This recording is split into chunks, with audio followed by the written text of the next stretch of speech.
de l'église. Gloire à Dieu. Tu as levé la main? Une question?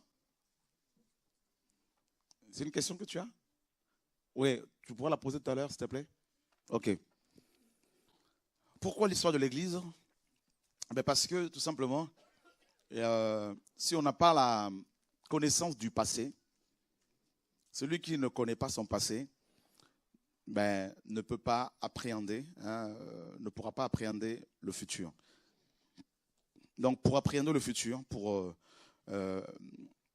n'est-ce pas, correctement gérer sa vie et son présent et son futur, il faut connaître son passé. Vous ne pouvez pas dire que vous connaissez quelqu'un si vous ne connaissez pas son passé.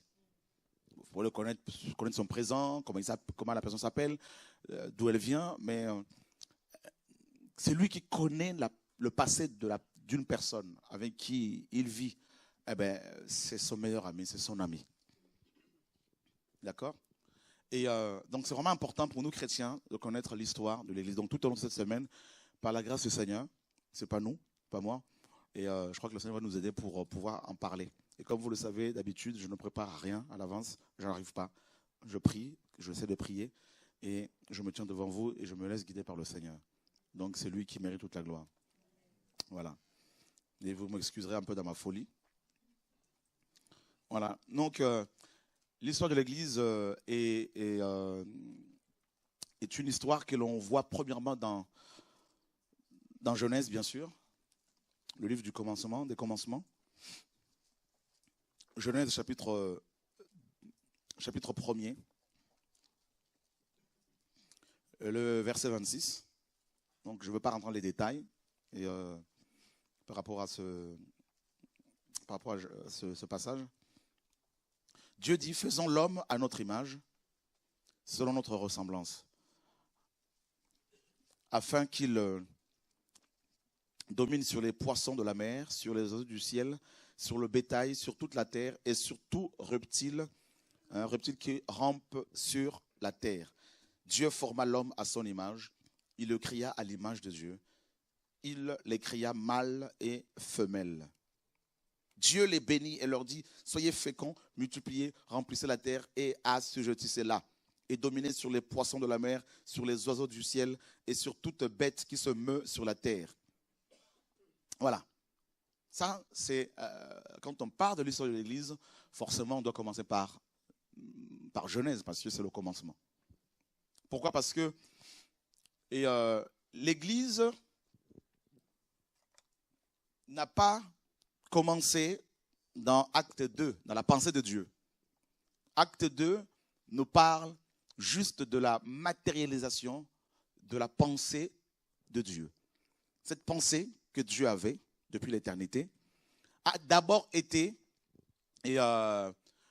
présentée aux hommes sous la forme d'un type. Donc, la typologie. D'accord? Et il est question ici d'abord d'Adam et Ève. Ça, c'est le premier type de l'Église. Adam, bien sûr, terrien.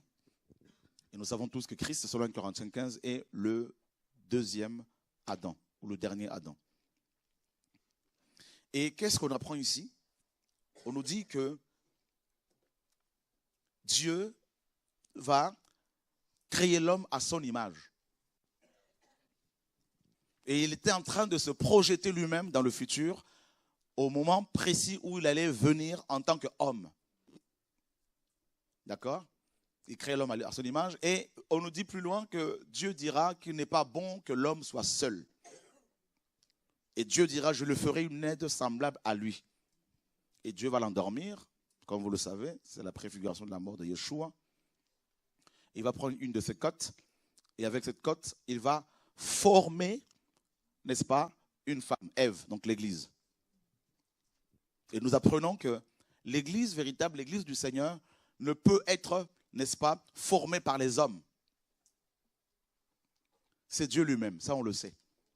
Et on nous dit également que Dieu amène Ève à l'homme.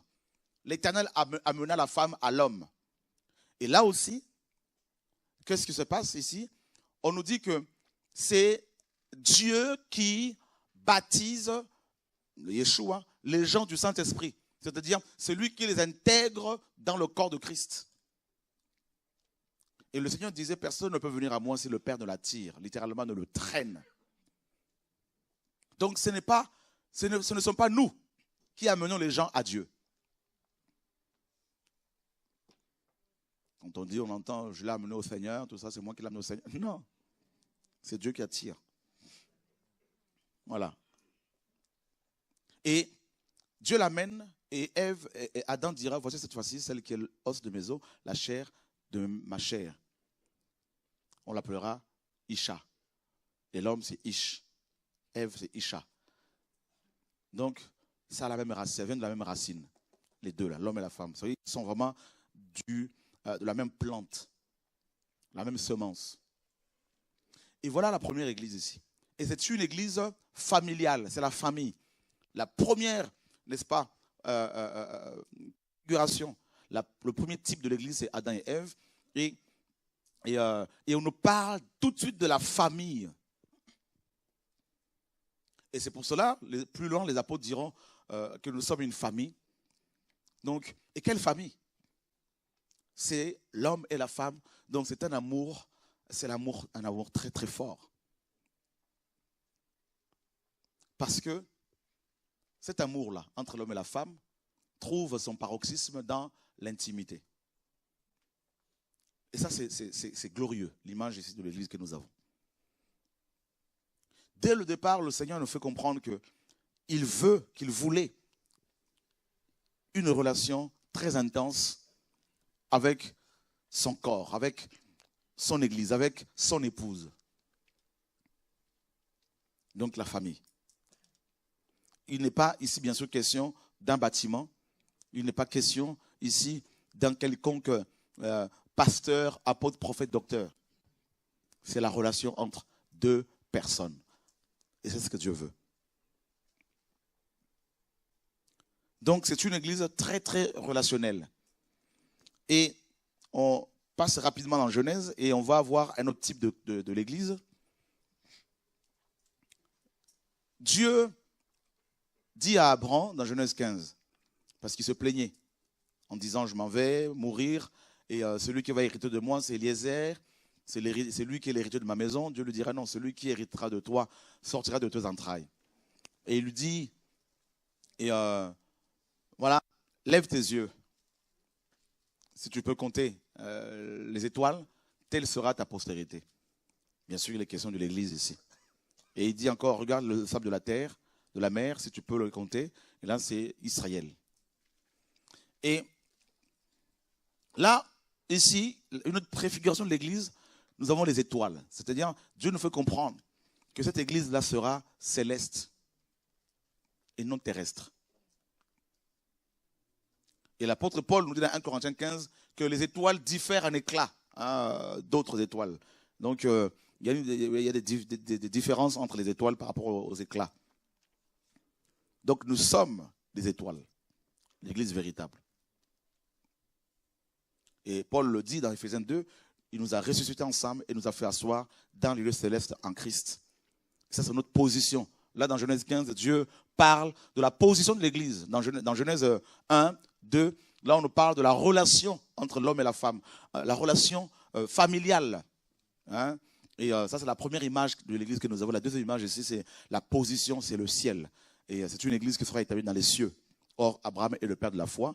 Donc, Dieu lui a montré ses enfants, ceux qui sont au ciel, donc l'église, la Sion céleste, la Jérusalem céleste, l'épouse de l'agneau, le tabernacle de Dieu et la Jérusalem d'en bas, donc le sable. Et là, il lui montre la position de cette église-là, dans Genèse 15. Et il lui dit ensuite, sache que tes descendants seront asservis dans un pays étranger pendant 4 siècles. Et au bout de 4 siècles, j'enverrai quelqu'un pour les sortir de là. Et c'est exactement ce qui s'est passé plus de 430 ans après. Abraham, Dieu envoie Moïse. Donc Moïse, bien sûr, est le prophète de l'Exode. Il le dira dans Exode lui-même, dans Deutéronome 18-15, que Yahweh, votre Dieu, suscitera parmi vous un prophète comme moi, c'est-à-dire un prophète de l'Exode. Celui qui va aller, qui viendra pour vous libérer du joug de l'ennemi. Et Moïse va en Égypte libérer le peuple effectivement de la puissance de Pharaon. Et Paul nous dit dans 1 Corinthiens chapitre 10, à partir du verset 1er, je bénis le Saint-Esprit vraiment et pour la manière dont, pour son assistance dans ma vie là. Or mes frères, je ne veux pas que vous ignoriez que nos pères ont tous été sous la nuée et qu'ils ont tous passé au travers de la mer et qu'ils ont tous été baptisés en Moïse dans la nuée et dans la mer et qu'ils ont tous mangé la même viande spirituelle et qu'ils ont tous bu le même breuvage spirituel car ils buvaient de l'eau du rocher spirituel qui le suivait et ce rocher était Christ. Voilà. Et donc vous voyez, on nous dit ici qu'ils ont vécu le baptême d'eau. Ils ont été baptisés d'eau lorsqu'ils ont traversé la mer Rouge. Ils ont été baptisés de l'esprit, dans l'esprit, avec la nuée qui était au-dessus d'eux, qui les dirigeait. Et c'est exactement ce que l'Église véritable vit, ce que nous vivons. Donc vous voyez qu'une autre préfiguration de l'Église, la première préfiguration, on a dit c'est quoi? C'est le couple, donc relation, famille. Là, on définit un peu l'Église en même temps, hein, parce que quand on parle de l'histoire, on parle du passé de l'Église, en même temps, on trouve des définitions. Voilà, donc là, c'est la relation. Deuxièmement, donc là, c'est Adam et Ève. Hein.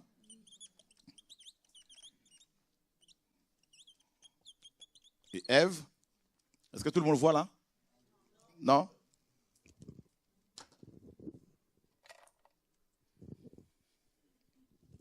Deuxième image de l'Église, c'est les étoiles. Donc là, il est question de la position. Donc nous sommes dans Genèse, bien sûr, Genèse 15. D'accord? Donc la relation, première image de l'Église, Adam et Ève, la relation entre l'homme et la femme. Et voilà. Et ensuite, Genèse 15, nous voyons la position de l'Église, les étoiles. Et troisièmement, il y a Moïse. Donc ici, c'est l'assemblée. L'Église en tant qu'assemblée. Parce que Paul le dit dans 1 Corinthiens 10. Il dit que, bien sûr, ils sont passés, les enfants d'Israël. Hein, ils ont tous été sous la nuée et qu'ils ont passé au travers de... qu'ils ont tous passé au travers de la mer. Ils ont tous été baptisés en Moïse dans la nuée et dans la mer. Donc, deux baptêmes. Dans la nuée et dans la mer. La nuée, c'est l'esprit, baptême de l'esprit. Pour être un corps, une assemblée. D'accord? Donc là, assemblée ou encore corps. Parce que Paul nous dit dans 1 Corinthiens 12, verset 13, nous avons tous en effet été baptisés dans un seul esprit pour former un seul corps. Donc c'est exactement ce qui s'est passé avec Moïse. Moïse a été utilisé par le Seigneur pour baptiser ce peuple dans l'eau, par la traversée. Et Dieu le baptise, donc ce peuple, par la nuée, avec la nuée, donc baptême de l'esprit. Et ce peuple, libéré bien sûr de la loi pharaonique égyptienne, libéré de l'esclavage. Pharaon est l'image, est un type de Satan. L'Égypte est un type du monde. Hein, et puis voilà. Maintenant, le désert, c'est le type de la marche, comme vous le savez, de la marche chrétienne, la vie chrétienne. Ça va? Tu dors? Ok. Donc, voilà. Donc, vous voyez, et Dieu sort un corps de l'Égypte. C'est l'assemblée qui est sortie. Et Canaan, comme vous le savez, c'est l'image du ciel. Et là, c'est la marche dans le désert. Donc, le couple, la relation, la famille, la position, le corps, l'assemblée. Et vous ne pouvez pas, bien sûr, parler de l'histoire de l'Église sans parler d'Israël, ou de ces trois choses-là. Ce n'est pas possible. Et bien sûr, après, on a d'autres typologies et d'autres images. Nous avons, par exemple, le temple de Salomon.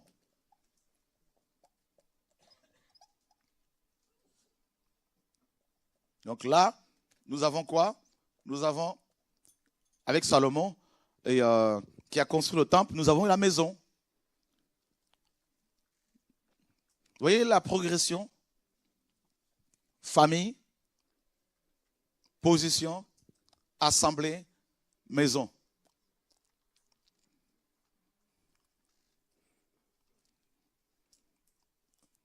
Amen. Ça vous intéresse tout ça là? Ok. Et donc bien sûr, pour comprendre l'Église, il faut comprendre Moïse. Parce que l'Assemblée a célébré les fêtes de Yahweh. Or, les 7 fêtes de Yahweh étaient des moments d'adoration. En fait, ce peuple a passé son temps à célébrer Yahweh. Parce que tout au long de l'année, il y avait des célébrations. Donc l'assemblée, c'est ça la véritable assemblée. Nous sommes l'église pour célébrer, pour adorer, pour servir Dieu. Et non pour chercher d'abord des ministères qu'on a reçus soi-disant. C'est ce qui nous divise, c'est ce qui nous tue. Chacun veut bâtir son entreprise. Donc pour célébrer. Et donc, chez les Hébreux, quand on parlait de l'église, tout ça, le mot église pour les Juifs n'était pas du tout un mot étranger. Pas du tout. Ils savaient ce que c'était une assemblée. D'ailleurs, les Écritures en parlent. L'assemblée des enfants d'Israël dans le désert, ou encore l'église des enfants d'Israël dans le désert. Le prophète Étienne en parle dans Acte 7. Je pense qu'on peut trouver ça. Seigneur, merci pour ta parole.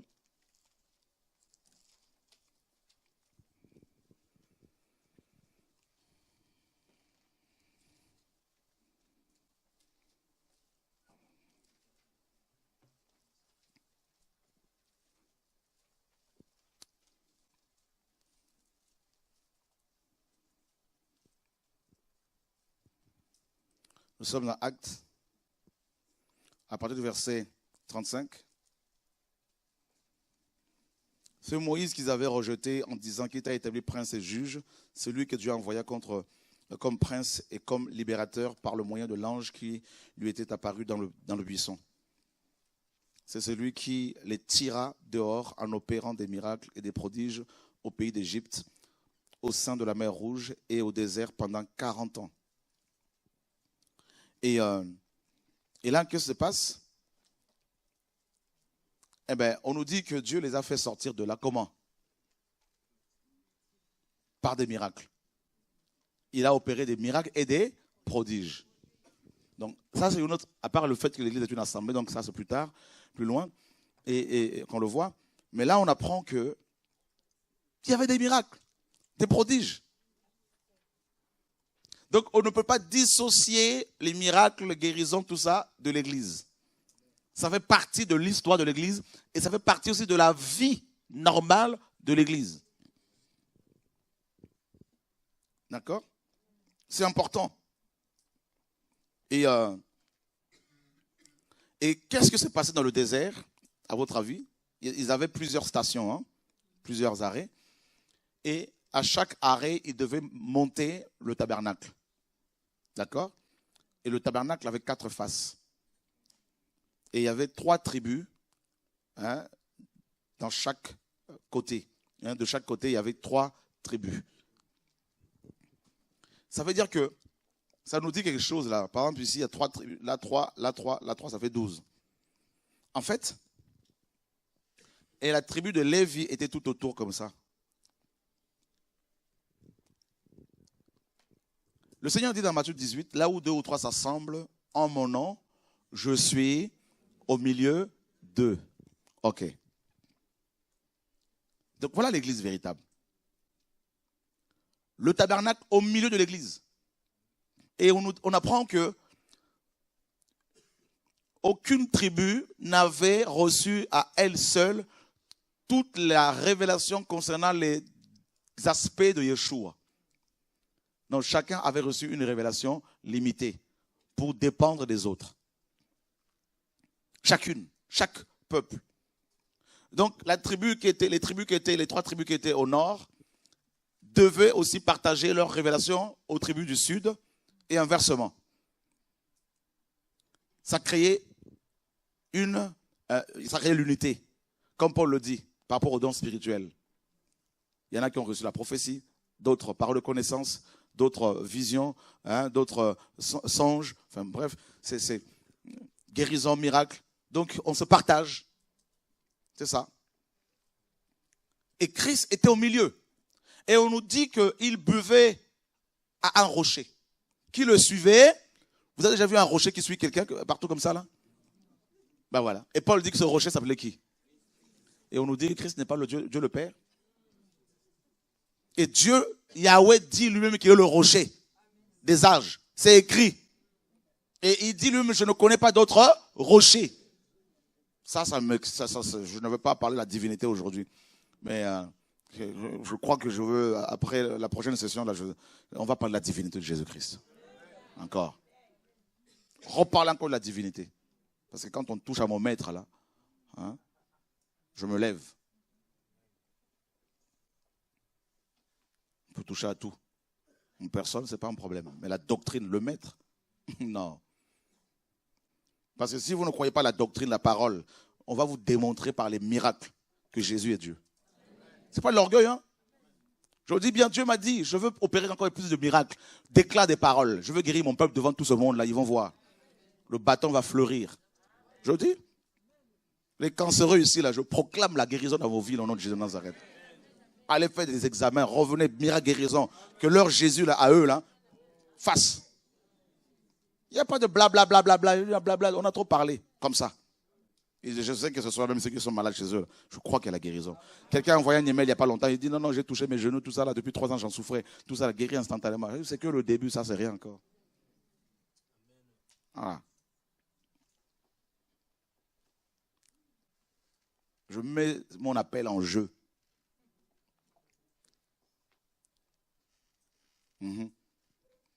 Il était au milieu, Jésus, là, le rocher. Il suivait cette église-là. Il ne fallait pas qu'on mette le tabernacle hors, il était au milieu. Il dit, je me tiens au milieu.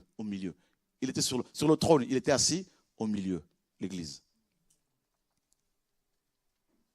Le peuple devait le contempler. C'est lui qui est au milieu, là, l'église véritable. Et là, ensuite, le temple va être détruit. Plus loin, plus tard. Et là, plus de vision sur l'église, plus rien. Et Jean arrive, Jean prépare la voie du roi.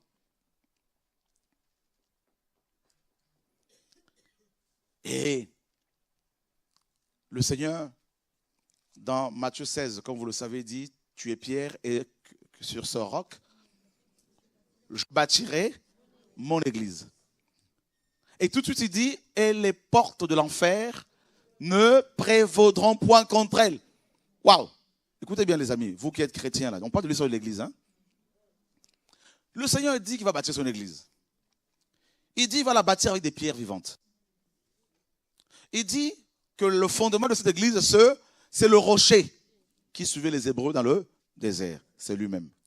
Et tout de suite après, il dit, les portes de l'enfer ne peuvent pas, n'est-ce pas, prévaloir, dominer, écraser son église. Pourquoi tout de suite les portes de l'enfer? Il nous fait comprendre que l'église véritable va lutter tous les jours contre l'enfer. Donc dans l'histoire de l'église, vous allez voir tout à l'heure, notez bien ce que je vous dis. Hein. Il parle de l'église qui va construire, bâtir, et tout de suite après il dit qu'il va y avoir une guerre entre cette église et les portes de l'enfer. Donc Hadès, c'est le dieu le plus craint. C'est le démon le plus redouté parce que Hadès, quand il tient quelqu'un, en fait c'est l'enfer. Il ne le laisse pas sortir. Quand les gens meurent là, vous n'avez pas vu quelqu'un mourir et puis revenir tel qu'il était avant. J'ai fait un tour là-bas, pendant 2 ans je suis revenu. C'est fini. C'est pour ça que nous pleurons, parce qu'on ne voit plus les gens. C'est ça l'enfer. Et Jésus dit que c'est ce démon-là, le plus craint, qui va attaquer l'église tout le temps, mais il ne pourra pas la détruire. Donc ça veut dire que selon la parole de Dieu, la vraie église, les vrais chrétiens sont tout le temps critiqués, combattus, rejetés. C'est ça l'histoire. Vous devez comprendre la parole bien comme pour ne plus être inquiet quand il y a la guerre. Ah oui? Parce que ceux qui ont connu l'église catholique, là, on comprend pourquoi ils sont inquiets. Quand on parle de l'histoire de l'église, il y a l'histoire de l'église et aussi l'histoire du christianisme. C'est deux choses différentes. Ça, il ne faut pas l'oublier. Il y a l'histoire du christianisme, ça, on va peut-être en parler rapidement. Il y a aussi l'histoire de l'église. C'est-à-dire les vrais croyants qui ne sont pas dénominationnels, qui n'obéissent pas aux ordres des bishops, mais qui suivent la nuée. C'est-à-dire, il ne faut pas l'oublier. Si la nuée s'arrête, il s'arrête. Si elle se lève, il se lève. C'est comme ça l'église véritable. C'est-à-dire, on ne peut pas la cerner, cette église-là. Voilà. D'accord? Et tous les jours, Jésus dit l'enfer. Donc, tout de suite dit qu'il va y avoir de l'affrontement. Tout le temps. C'est pour cela que ceux qui sont convertis véritablement, dès leur conversion véritable, ils commencent à subir des attaques. Tout de suite après.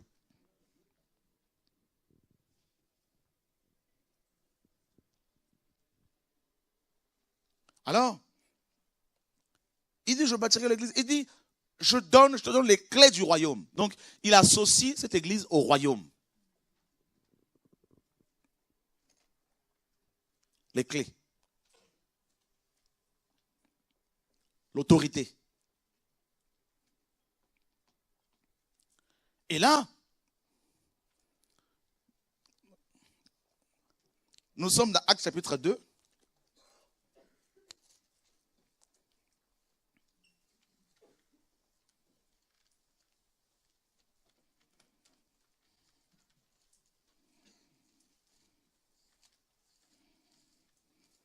Et comme le jour de la Pentecôte s'accomplissait, ils étaient tous ensemble dans un même lieu. Tout à coup, il se fit un bruit du ciel comme celui d'un vent qui souffle avec violence. Et il remplit toute la maison où ils étaient assis. Pourquoi ils étaient assis dans une maison? Parce qu'ils avaient peur. Vous le savez, non? Voilà. Ils avaient peur des Juifs. Écoutez bien. Ils avaient peur. Ils étaient timides, intimidés. Tout à coup, on nous dit, un vent qui sort d'où? Du ciel. C'est très significatif. C'est-à-dire que la semence de l'église véritable vient du ciel. Le vent qui conduit l'église est un vent qui vient du ciel, qui ne peut être contrôlé par les hommes, compris par les hommes.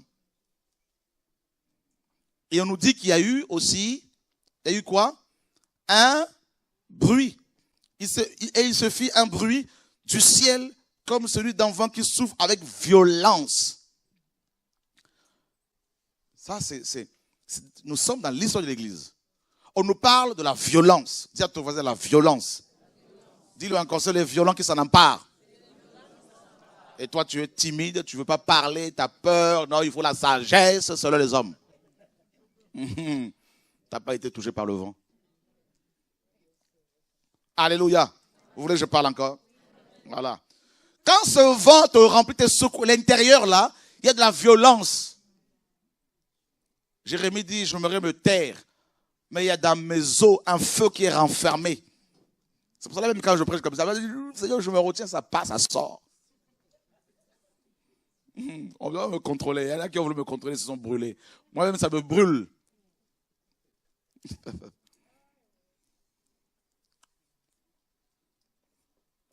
Rappelle-toi le jour où tu t'es converti véritablement. Je parle au vrai chrétien. Ce feu-là qui t'a saisi, souviens-toi. Voilà. Regarde dans ton entourage, là, le vent qui a soufflé là. Les dégâts. Vous voyez, non? Tourbillon. Souvenez-vous. Qui s'en rappelle là? Voilà. Voilà l'église véritable. L'église catholique, le christianisme, ils sont sages, selon les hommes. Sages selon les hommes, bien sûr. Regardez Jésus, le vent. Lisez dans la Bible, là. Donnez-moi un verset, vous avez vu le Seigneur Jésus-Christ aller quelque part où c'était calme. Donnez-moi. Il n'y a pas. Il se cache, les gens prennent des barques, ils vont le chercher. Hein? Il dit non, retirez-nous, allons nous cacher. Les gens, non, il est où? Le vent. C'est ça l'église, cette église-là. L'histoire de l'église. L'église est née dans le vent. Un vent violent. Un vent du ciel. Il y a eu un bruit. Aujourd'hui, il n'y a plus de bruit. On dit non, faut pas. Pourquoi écrire comme ça? Pourquoi écrire comme ça? Dieu dit à Esaïe, crie à plein gosier.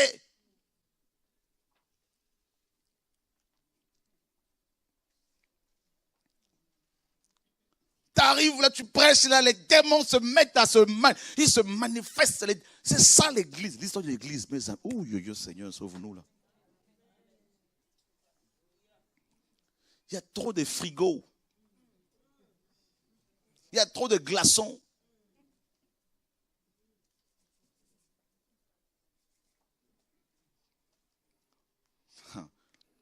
Moi, j'ai vu ce vent là souffler lors des réunions là. Je le vois. Hein. Mais ici là, c'était fort. Un vent. Et on nous dit quoi? C'était quel jour là? Le jour de la Pentecôte. Waouh, dis à ton voisin la Pentecôte. Regardez, l'église est née. La délivrance, là, c'est avec les Juifs, c'était à la Pâque. On les a libérés, la croix. Mais la Pentecôte, c'était 40 jours après la Pâque. D'accord? Vous savez, il y en avait 7 de fêtes. Et la seule fête où le levain était autorisé, c'était la fête de la Pentecôte. C'est pendant la fête de la Pentecôte que le levain était autorisé, selon Lévitique 23. Vous l'avez déjà lu, non? Qui l'a jamais lu? Ok, c'était pendant cette fête-là. Pourquoi Dieu va interdire le levain pendant les autres fêtes? Et pourquoi est-ce qu'il va l'autoriser à la Pentecôte? Parce que la Pentecôte, la fête de semaine, la moisson, pendant cette fête-là, Dieu a voulu nous enseigner que là où il y a le réveil, il y a toujours l'ivraie. Il y a toujours le mal. Donc ça veut dire que si on ne comprend pas l'histoire de l'église, et si on a des problèmes, des combats, des clashs, là où il y a le réveil, les gens vont dire non, on ne comprend pas, il faut la sagesse, pourquoi il y a toujours des combats? Mais parce que vous n'avez pas compris le message, vous n'avez pas compris la parole de Dieu. Là où il y a la Pentecôte, il y a toujours le levain. Prenons l'exemple de Jésus. Dans son église de 12 personnes, il y avait un diable qui était là. Dis à ton voisin un diable. Jésus dit quoi? N'est-ce pas moi qui vous ai choisi, mais l'un de vous est un diable. Diabolos. Oh Seigneur, parle-nous. Nous parlons de l'histoire de l'église. Parce que Dieu dit, mon peuple est détruit parce qu'il manque la connaissance. Si vous ne connaissez pas le passé de l'église, vous ne comprendrez pas le futur, le présent, le futur. Non. Et Lévitique 23, allons lire ça pour ne pas qu'on dise non, il invente des choses. Alors vous allez comprendre pourquoi il y a toujours des rebelles qui sortent. C'est pas fini. Hein?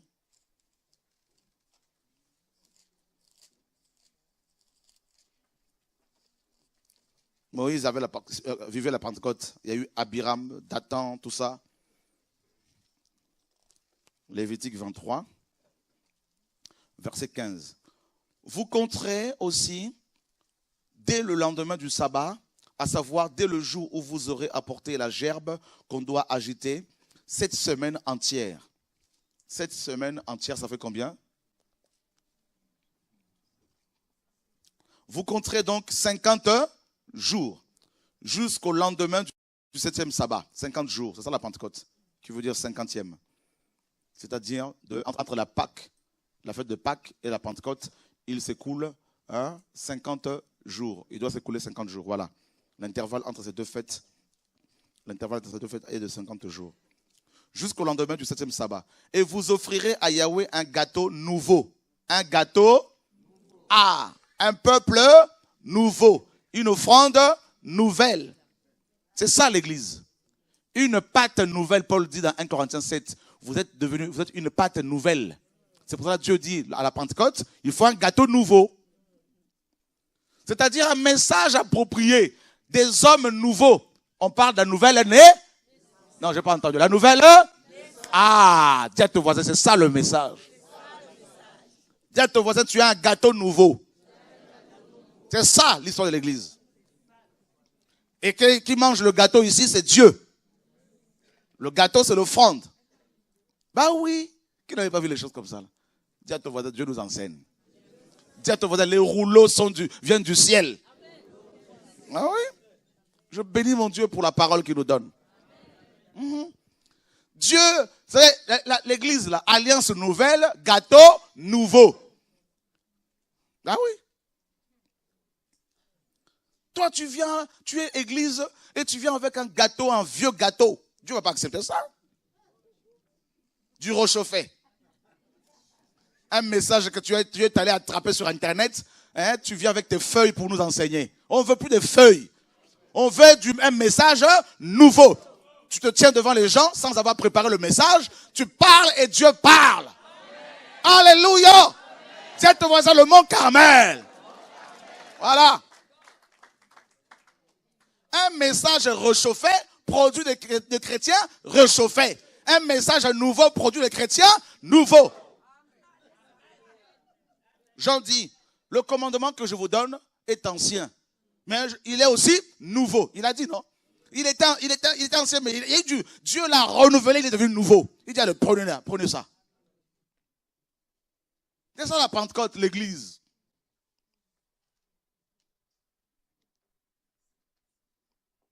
C'est pour ça que je ne peux pas écouter n'importe quel enseignement, parce que quand je vois que c'est du réchauffé, ça ne m'intéresse pas. Je veux un message, là, quand j'entends ça, je dis, Seigneur, ça, là, mes entrailles bouillonnent, c'est ça la parole, là. Dieu est il est grand, c'est le Dieu le plus grand. On ne va pas apporter n'importe quel gâteau. Il continue, il dit, vous apporterez de vos demeures 2 pains pour en faire une offrande agitée. Ils seront de 2 dixièmes et de 2 dixièmes de fine farine pétrie avec du levain.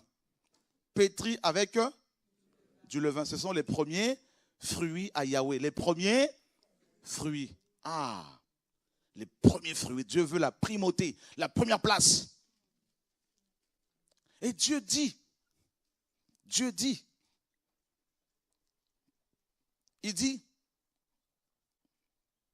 vous apporterez de vos demeures 2 pains pour en faire une offrande agitée. Une offrande agitée. Le vent. Une offrande qui a été bien secouée. Bien secouée. Voilà la Pentecôte. Le gâteau nouveau. Si quelqu'un est en Christ, il est devenu une... dis à ton voisin, c'est ça le message. Voilà. Les choses anciennes sont... Voilà l'histoire de l'église. Et voici, toutes choses sont devenues... Dis à ton voisin, Pentecôte. C'est pour ça que je vous dis, on ne peut pas parler de l'histoire de l'église sans parler de Moïse. Parce que Jésus, quand il est venu, Jésus-Christ est homme, il était hébreu. Il était juif. Donc il faut aller vérifier dans son histoire juive, dans l'histoire juive, par rapport à l'histoire de l'église. 50 jours après la Pentecôte, Christ meurt, il meurt, et il est ressuscité. D'accord? Il est ressuscité, n'est-ce pas? Et, lors de la fête, bien sûr, des prémices. Ça avait lieu un dimanche. C'est-à-dire, il est ressuscité juste à la fin du Shabbat, début de dimanche, fin de Shabbat, début de dimanche. Et là, il est resté pendant combien de jours sur terre? Combien de jours il est resté sur terre pour enseigner les apôtres? 40 jours. Acte 1 le dit. Après sa résurrection, il est resté encore avec les apôtres 40 jours pour les préparer pour la Pentecôte. Et il est monté au ciel. avant que l'Esprit ne descende, lors de la Pentecôte, combien de jours s'est écoulé? 10 jours. Donc pendant 10 jours au ciel, là-bas, Jésus-Christ a pris son sang, il est rentré dans le Saint de Saints. Et il a dit maintenant, je peux obtenir l'Esprit pour ce corps que j'ai bâti. C'est pour ça qu'il a attendu le jour de la Pentecôte. 50 jours après sa résurrection. Là, il y a eu, j'imagine quand l'Esprit descendait, ce même Esprit qui avait été ôté de l'homme dans Genèse 6, quand Dieu a dit désormais mon esprit ne va plus rester dans l'homme. Ce même esprit maintenant, là, mon Dieu, qui attendait, ce même esprit qui se mouvait au-dessus des eaux. Dès le commencement, on nous dit qu'il était en train de se mouvoir. Dis à ton voisin, il se... Alléluia. Oh Dieu d'Israël. Vous ne voulez pas vous mouvoir, vous voulez rester comme ça. Là. Vous prêchez comme des prêtres catholiques. Non, non, mais vous savez tout ça, on dit les sages. C'est pas ça le message de mes amis là. Oh non. Alléluia. On dit c'est ça la sagesse. Non, il n'y a pas quelque chose à l'intérieur là qui bouillonne, il n'y a pas. Quand l'esprit a saisi David qui était timide a commencé à, frère, quand l'esprit de Dieu agit en moi, des gens disent, venez, on va chanter ça. C'est quand tu n'es pas saisi. Venez, on va louer Dieu, tu n'es pas saisi. Ça ne se fabrique pas. Tu ne peux pas me comprendre. C'est du taïchi, ce n'est pas du taïchi, tu n'as rien compris. L'église. Alléluia. Le vent, j'imagine quand l'esprit descendait, j'imagine les démons qui s'écartaient. Il va où? J'imagine. Pierre était là avec Jacques. On ne va pas sortir parce que les Juifs nous attendent. Les pharisiens veulent nous tuer. Frère, la parole nous dit quoi? Non, j'aime la parole. Vous aimez le message? On nous dit, et il remplit toute la maison où ils étaient assis. Ils étaient comment? Assis. Et il leur apparut des langues séparées, comme de feu. Le feu. Dans l'histoire de l'église, il y a du vent, il y a du feu, qui se posèrent sur chacun d'eux. Et ils furent tous remplis du Saint-Esprit et commencèrent à parler des langues étrangères selon que l'Esprit leur donnait de s'exprimer. Et j'aime la parole parce qu'on nous dit, or, il y avait à Jérusalem des Juifs qui y séjournaient, hommes pieux de toutes les nations qui sont sous le ciel. Et ce bruit s'étant répandu, une multitude vint ensemble et fut confondue de ce que chacun les entendait parler dans sa propre langue. Ils étaient tous surpris et dans l'admiration, se disant les uns aux autres, voici, tous ces gens qui parlent, ne sont-ils pas galiléens?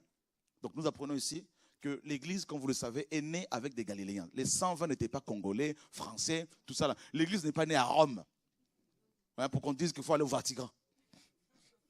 Le siège, pour beaucoup de chrétiens. L'église est née à Jérusalem. Et les premiers chrétiens étaient tous juifs.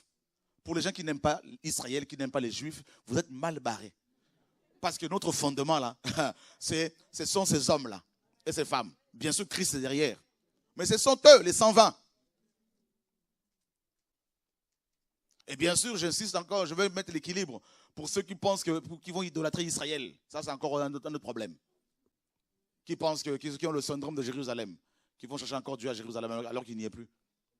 Ça, c'est encore un autre problème. Tous galiléens. Comment donc chacun de nous les entendons-nous parler la propre langue du pays où nous sommes nés? Parthes, Mèdes, Élamites, et ceux qui habitent la Mésopotamie, la Judée, la Cappadoce, le Pont, l'Asie, il y avait même des Asiatiques. Ici, c'est l'Asie mineure, bien sûr, mais il y avait bien sûr des gens de l'Asie, parce que la Turquie, tout ça, la Phrygie, la Pamphylie, même des Africains, l'Égypte. Et vous savez, à l'époque, à l'Égypte, il y avait beaucoup de Noirs. Vous voyez? Donc, pour ne pas dire que le christianisme est arrivé avec les Européens, c'est faux. L'église catholique, oui. Mais l'évangile, non. C'est pour ça que je vous dis qu'il y a le christianisme et il y a l'église. C'est deux choses diamétralement opposées, différentes. On nous a donné une fausse... L'histoire du monde, là, elle est tronquée. On nous a trop menti. On nous apprend ça à l'école. L'évangile est arrivé en Afrique avec les missionnaires, tout ça, là, catholiques. C'est faux. Il y avait la diaspora, à la fois juive et aussi des Africains qui allaient adorer là-bas. Parce qu'ils avaient accepté embrassé la foi juive, comme l'eunuque éthiopien. Il était éthiopien, noir, ministre de son pays, intendant il gérait les finances de sa reine. C'était un Africain, un noir. Et il allait adorer Dieu en Israël parce qu'il avait accepté Moïse. Vous voyez? Donc ce jour-là, quand l'église est née, Dieu a convoqué les nations. Oh, j'aime le Seigneur, mes amis. Dans l'histoire de l'église, frère, il y a les langues, toutes les langues, 120 langues différentes. C'est pour cela, là où Dieu agit véritablement, les gens sont libres de chanter dans toutes les langues. Voilà. Amen.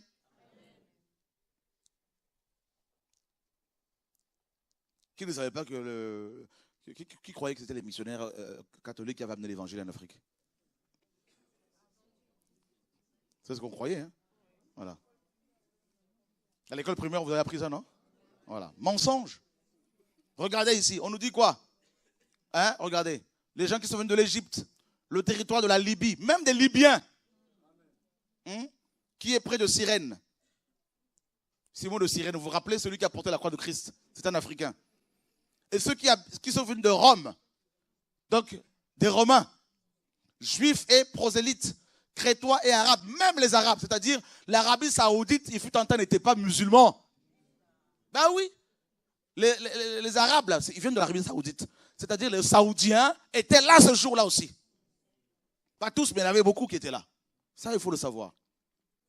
Voilà l'histoire de l'église qu'on ne partageait pas dans les églises. On nous parle de l'histoire du christianisme, tout ça là, et on a l'impression que les Arabes ont toujours été musulmans pour la plupart. C'est faux. Là, ici, nous sommes 630 ans avant l'islam. 630 ans avant. On nous dit que certains Arabes de l'Arabie saoudite avaient reçu l'évangile.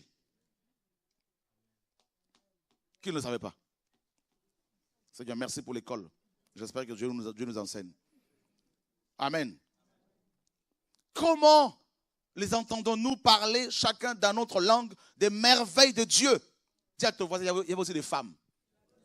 Dans l'histoire de l'église, pas l'histoire du christianisme, dans l'histoire de l'église, dans la Bible d'abord. On n'a pas de livre. Moi, je n'ai pas été chercher un livre dans une librairie chrétienne comme beaucoup. Non, ce n'est pas pour me moquer de qui que ce soit. Mais nous voulons d'abord nous servir de la Bible. Parce que l'histoire de l'église, c'est dans la Bible d'abord. Et on nous dit qu'il y avait des femmes. Qui croit qu'il y avait des femmes parmi ces gens-là qui prophétisaient, là, qui parlaient là? Voilà. Et vous voulez museler les femmes? Comme ces gens qui nous ont approchés, qui ont un problème avec les femmes. Je vous dis. Ici, on nous dit que les femmes racontaient les merveilles de Dieu. Où? Dehors, proclamant la parole.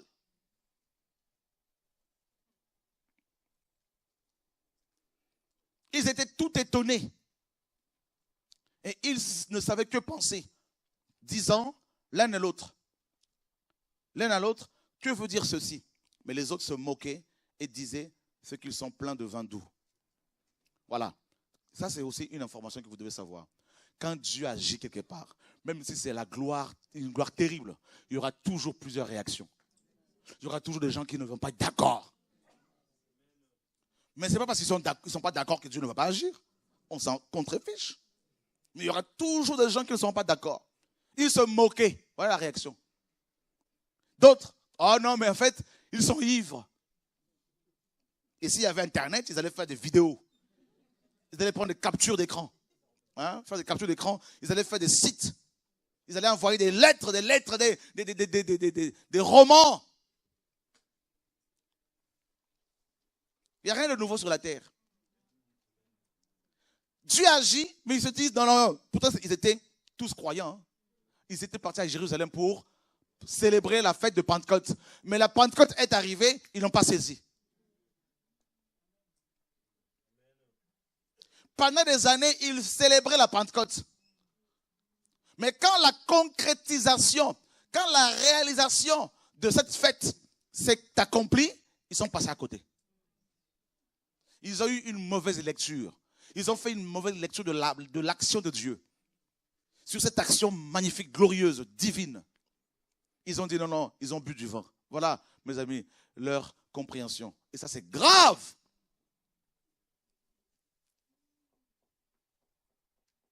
Seigneur, ouvre notre entendement, que nous saisissions ta pensée pour cette génération.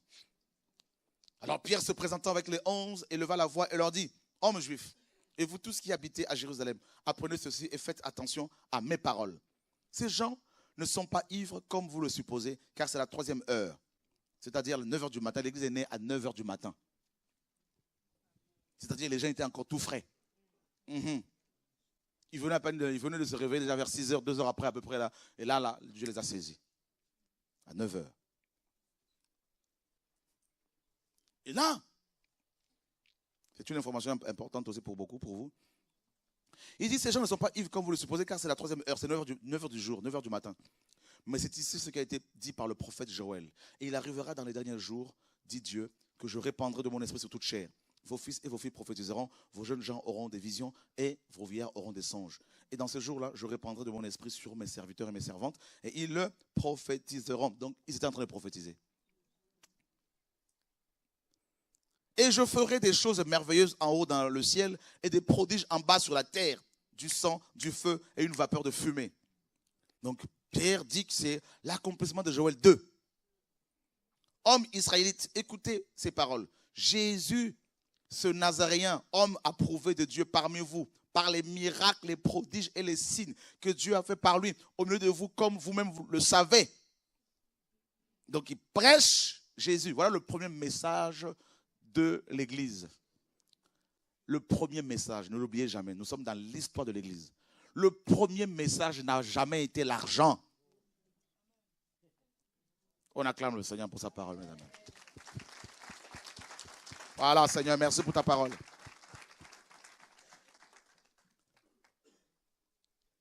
Et l'Église est née, on nous dit que les gens proclamaient les merveilles de Dieu, les merveilles. Où sont les merveilles aujourd'hui dans ces églises, dans nos églises? Où sont les merveilles? Je vais vous dire une chose. L'Église de Dieu est toujours accompagnée de merveilles. S'il n'y a pas de merveilles dans vos assemblées, quittez-les. Partez, fuyez.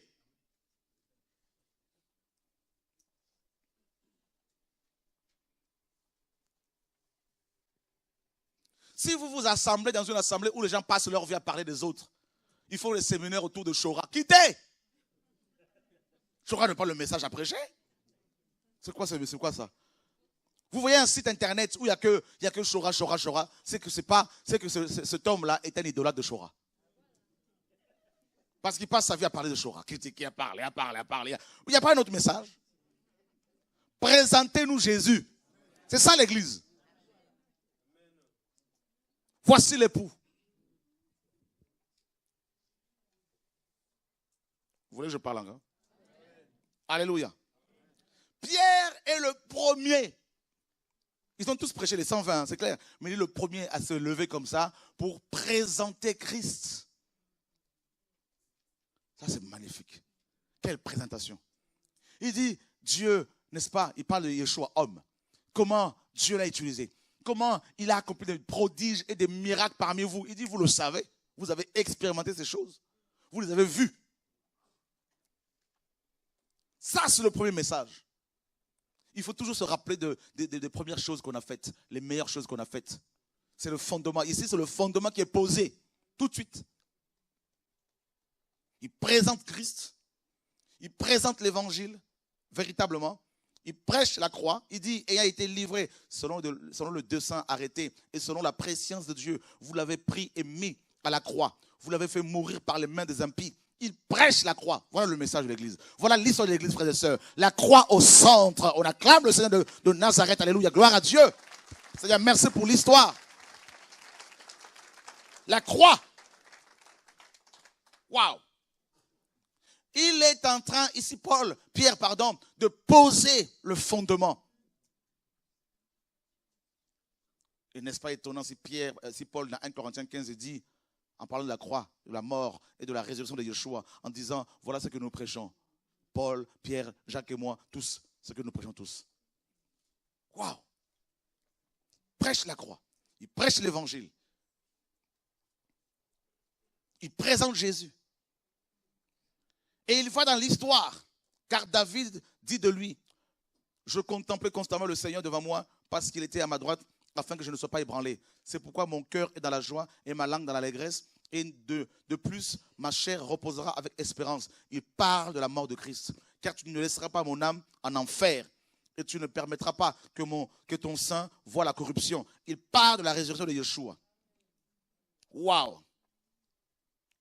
Et il a parlé de la résurrection. Mais comme il était prophète, verset 30, et il savait que Dieu lui avait promis avec serment que du fruit de ses reins, il fera naître, selon la chair, le Christ pour le faire asseoir sur son trône. C'est la résurrection du Christ qu'il a prévue et annoncée en disant qu'il ne serait pas abandonné en enfer et que sa chair ne verrait pas la corruption. Dieu a ressuscité ce Jésus, donc l'homme Jésus. Nous en sommes tous mon Dieu, mon Dieu, mon Dieu. L'histoire de l'Église est remplie de témoins de Jésus et non des témoins du pape. Je dis bien, il y a une différence entre l'Église et le christianisme. Le christianisme ou la chrétienté, c'est autre chose. Ça, on en parlera cette semaine aussi, si Dieu permettra. L'église, c'est un corps. L'église est une famille. On en a parlé là. L'église est d'abord, c'est une relation. C'est la famille. L'église, c'est une position. Pas sur terre, mais là-haut. L'église, c'est l'assemblée, un corps. Et l'église, c'est la maison de Dieu. Donc, alléluia. Et cette église-là, justement, est remplie des témoins. C'est-à-dire des gens qui peuvent dire, je en suis témoin. Donc, regarde comment Pierre parle ici. Il dit, nous en sommes témoins. C'est pas de l'orgueil, hein. Toi, tu es témoin de qui? Tu as vu quoi? Tu as entendu quoi? Tu veux prêcher, s'enseigner, commencer les églises, tout ça, faire des programmes à gauche, à droite. Tu as entendu quoi? Qui t'a parlé? Les démons, ils disent au fils de Séva, Paul, nous savons qui est Paul. Paul a entendu. Paul a vu. Sur le chemin de Damas, quelqu'un se révélait à lui. L'homme de Galilée l'a visité. Et il est devenu aveugle. Ananias a prié pour lui. Dieu l'a guéri. Il a réalisé que Dieu peut guérir. Que Dieu guérit. Il peut prêcher avec le feu parce qu'il a rencontré l'homme de Galilée. Mais vous, là, vous avez rencontré qui? Oh, notre père est grand prêtre. Ah, votre père, ça, c'est la religion.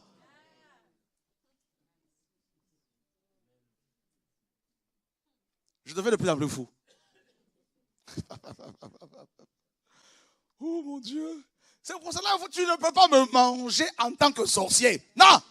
Nous sommes là, face à face. Tu ne peux pas manger mon frère, ma soeur. C'est impossible. Jesus Christ. Parce que ses yeux ont vu le roi. Parce que sa face rencontre la face du roi. Jesus. Voilà l'histoire de l'église. Ah. Jésus disait, vous serez mes témoins. Il dit, vous recevrez la puissance du Saint-Esprit survenant sur, et vous serez mes témoins. Où ça? Dans Jérusalem d'abord, la Samarie, la Judée, donc Jérusalem, la Judée, la Samarie, et jusqu'aux extrémités de la... C'est-à-dire, tu suis le vent, tu suis la nuée, qui te conduit d'extrémité en extrémité. Et comment tu es témoin? Pas témoin comme témoin de Jéhovah, là. Oh, catholique, je ne sais pas quoi, là. Oh, témoin de Shora. Non! Tu as goûté, tu as rencontré la tête du corps que tu es. Oh, t'as pas besoin de venir me voir pour tes problèmes. Ça, vous l'avez compris. Non. Non. Un témoin de Jésus, non. S'il vient me voir, c'est pour dire, frère, j'ai prié pour un handicapé. Parce que je suis témoin de la gloire de Dieu, de Jésus. Et l'homme s'est levé, il a commencé à marcher. Je suis venu te dire simplement que ça marche.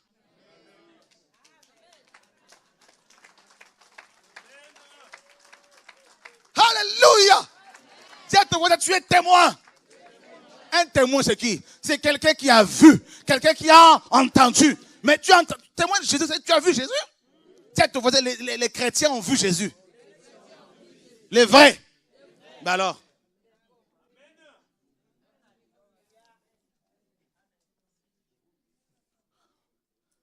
On dit, il y a eu un meurtre. Ok. Est-ce qu'il y a un témoin de ce meurtre? Oui, j'étais là. Tu as vu? J'ai tout vu. Je peux donner les détails. Voilà. Tu as des preuves? J'ai des preuves. Toi, tu as des preuves. Paul dit, les preuves de mon apostolat ont éclaté parmi vous. Tu as quelle preuve de ton apostolat là? Tu as quelle preuve? Rien. Tu prêches aucune onction. Quelle preuve? Tu veux parler? Sur le mont Carmel. Fais des miracles, on fera des miracles. Et on verra quel est le Dieu qui fera des miracles. Jesus Christ. Je suis témoin, je prie pour les handicapés, Dieu les guérit. Je suis témoin, les malades condamnés, Dieu les guérit. Je peux parler au monde entier que mon Dieu n'a pas changé. Que mon Dieu est le même, hier, aujourd'hui et éternellement. Je peux l'annoncer. Ce n'est pas de l'orgueil.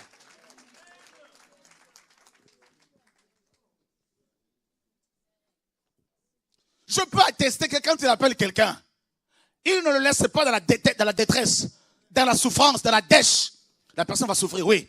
Mais jamais la personne aura des problèmes d'argent pour payer son loyer, le loyer de l'assemblée. C'est quoi cette affaire, les frères et sœurs? Dieu, j'ai pas besoin que tu me dis que des partenaires financiers par mois, chaque mois, jamais. Parce que je suis témoin que mon Dieu m'a dit, que mon Dieu fait pleuvoir, mes amis, la pluie de l'arrière-saison. Mais c'est ça Dieu.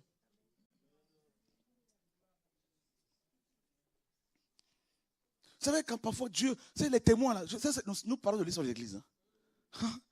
Il dit, nous en sommes témoins. Et quand on leur a dit ne parlez plus, on va voir ça dans l'histoire de l'église. Ils ont dit, nous ne pouvons pas ne pas parler des choses que nous avons vues et entendues. Quand les gens viennent dire, change de message, je ne peux pas changer de message. On m'a amené au ciel. On m'a fait signer un contrat. Tu as signé quel contrat là? Je vous dis, c'est la vérité. Si vous signez pour un CDI, vous allez parler partout, non? Je suis en CDI. Je peux avoir un appartement parce que j'ai un CDI. Je peux avoir une assurance parce que j'ai un CDI. On vous pose la question pour une maison. Vous avez un contrat? Oui. Je suis témoin parce que j'ai signé. Jesus Christ. Jesus. Alléluia. Ouais, non, quand il y a des délivrances, là, je dis laissez-les. Laissez-les. J'ai rencontré celui qui a dit tout est accompli. Donc laissez-les.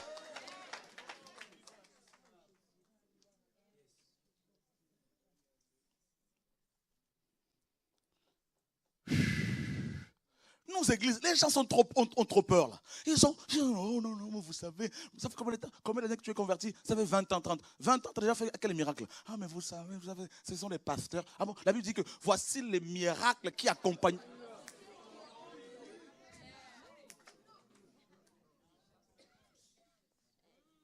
Il y a le réveil là, je vous dis. Hein, la révolution qui arrive là. Oh mon Dieu.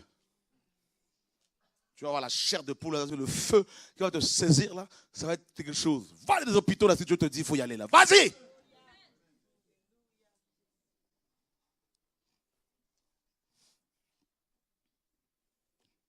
Nous en sommes témoins.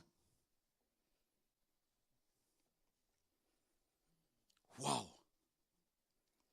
Après avoir entendu ces choses, ils eurent le cœur touché de compunction, c'est-à-dire vivement touché, transpercé.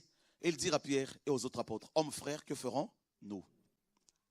Non, j'aime l'histoire de l'église. Quand on parle de l'histoire de l'église, les gens pensent que non, on va rentrer dans la théologie. Mais vous savez, en 1942, machin, dis à ton voisin, la théologie. Oui, ça c'est l'histoire du christianisme. Il y a aussi l'histoire de l'église par rapport aux années, oui. Mais les théologiens viennent avec des bouquins comme ça. Ils sont là, notez tout ça, le machin, tout ça, tout machin. Vous imaginez quand Étienne a parlé de l'histoire d'Israël, regardez le feu. C'était un historien, hein, c'est écrit Actes. Lisez Actes, vous allez voir comment il a détaillé l'histoire d'Israël. Et quand il a fini, on nous dit qu'ils avaient les cœurs, ils grinçaient des dents. L'esprit. Dis à ton voisin, l'esprit. Ah, l'esprit de Dieu. Alléluia. Ils étaient secoués. Ils ont dit, que ferons-nous? Aujourd'hui, c'est des prédicateurs qui courent après les âmes. Venez s'il vous plaît chez nous. Venez s'il vous plaît, vous savez. Nos maisons sont ouvertes. Vous pouvez en profiter s'il vous plaît. Venez. Voici le numéro de téléphone. Un prédicateur qui donne son numéro de téléphone sur Internet, c'est un faux. Dis à ton voisin, un faux. Dis-lui, il cherche les âmes. Voilà. Les vrais ne donnent pas leur numéro de téléphone. Parce qu'ils disent aux gens, allez vers Dieu. Ils ne donnent pas leur adresse privée. Vous savez, mon adresse privée est là, vous pouvez m'écrire, je vais vous répondre. Oh, Paul avait donné son adresse privée. C'est quoi cet évangile-là? Dis à ton voisin, sorcier. Mhm.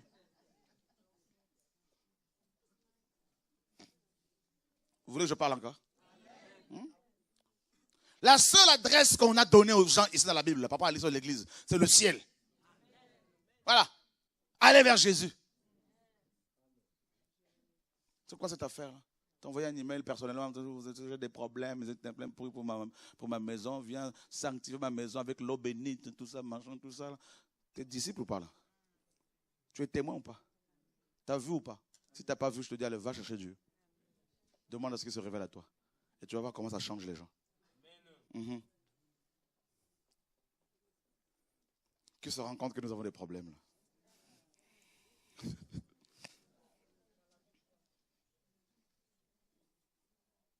Les églises là, on dit sorcier arrive, tout le monde tremble. Pousse-toi. S'il te plaît. Ah, t'as vu, elle était là aujourd'hui. Je n'ai pas voulu la saluer. Ah, j'ai pris mes enfants, on est parti tout de suite.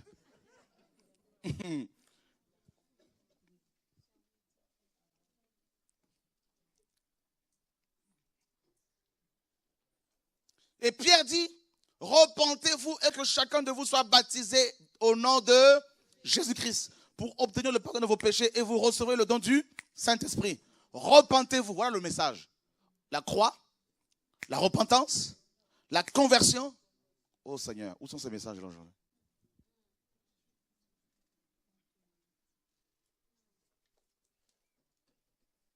Si ce n'est pas l'argent qui est prêché, le matériel qui est prêché, ça va être des critiques du matin au soir. 20 heures de critique. 10 heures de critique. Mais écoutez, mais ce n'est pas ça le message quand même là. C'est quoi cet évangile là?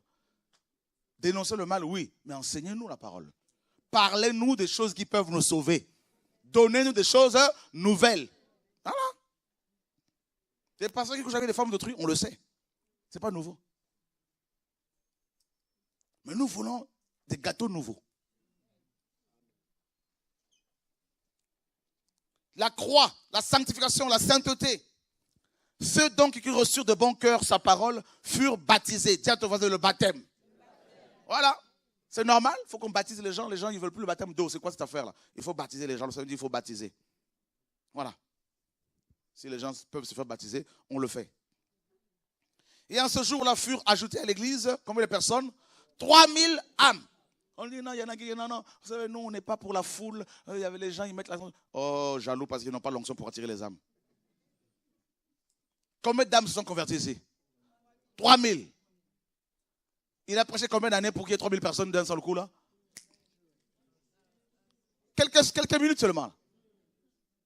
Ah, Seigneur Jésus. La moisson. Vous savez, la Pentecôte, c'est la moisson. C'est la moisson, c'est la Pentecôte. Là où il y a la Pentecôte, il y a la vie. Il y a la moisson. Il y a des conversions, il y a des baptêmes, il y a des guérisons, il y a des prodiges. Les gens, les foules viennent. Les frères qui ont loué la salle à Chartres me disaient, la dernière fois on a eu un séminaire là-bas, ils disaient, comment on va remplir cette salle-là? Oh Dieu, sauve-nous! Oh, attends. On n'a même pas une assemblée là. On n'était qu'à 3 personnes. Avec, je ne sais même pas comment expliquer. Ça m'a beaucoup fortifié. Oh mon Dieu. Non, est-ce que vous réalisez l'histoire de l'église là? C'est notre histoire là, mes amis là. C'est quand on compare notre histoire, notre passé à nos églises d'aujourd'hui, on dit non, il y a un problème là. Il y a un problème. Où sont ces choses là? C'est ce que je dis au Seigneur. Seigneur, si je ne vois pas ces choses, j'arrête. Moi, je suis comme ça. J'arrête. Si je ne vois pas, s'il n'y a plus la vérité en moi, la sanctification, la sainteté, tout ça là, cette fougue là pour dénoncer le mal, s'il n'y a pas de baptême, s'il n'y a pas de gens qui viennent par eux-mêmes pour dire, il y a des gens qui viennent beaucoup, partout, on veut le baptême, on veut changer, on veut confesser. C'est grave. Je dis, Seigneur, je ne sais pas si tu fais attention. Mais Dieu, je veux voir mon Dieu être élevé comme pas possible, frères et sœurs. Jesus. Une seule prédication d'un pécheur un illettré. Oh mon Dieu. Je ne sais pas si vous comprenez l'histoire de l'église là. Oh, il n'avait aucun diplôme. On dit non, Dieu dit, Shora, révise la Bible. On dit non, Shora, il n'a pas de diplôme, il ne doit pas faire ce travail-là. Parce qu'il faut quelqu'un pour amener l'équilibre. Mon Dieu, sauve-nous. Vous voulez que je parle, hein? Moi, je suis un fou. C'est comme ça que Dieu me fait enseigner. Voilà. Les gens pensent que pour enseigner, il faut une feuille, il faut l'introduction, il faut ci, il faut ça, tout ça. Là. Quand le maître enseignait, regardez l'enseignement de Jésus. Il parle de la croix ici, et là-bas, il attrape quelqu'un pharisien, il donne son pharisien là-bas. Là. Vous voulez une structure, comme ça, là, frère, c'est pas ça l'évangile. Vous êtes trop dans le raisonnement. Là. Vous voulez que je parle encore? Gloire à Dieu. Une seule prédication. Les gens disent, frère, on va faire quoi? Mais quelques secondes après, ils se moquaient, non? L'évangile. Pierre dit, repentez-vous. Que chacun nous soit baptisé. Ils ont fait des baptêmes ce jour-là, parce qu'on n'a pas les images. Hein. Ils ont dû se fatiguer, les 120 là. 120 personnes qui baptisaient, c'est 3000 âmes. Au nom de Jésus, amen. Au nom de Jésus-Christ, amen. Au nom de Jésus-Christ, amen. Imaginez les images qui défilent comme ça, là, frère. Parmi les baptisés, il y avait aussi, mes amis, il y avait aussi Étienne. Allez, Étienne, au nom de Jésus-Christ de Nazareth. Allez, tchakaba, tcha, tchakaba, tcha, tchakaba, tcha, tchakaba, tcha. Dis à ton voisin, lisons l'église.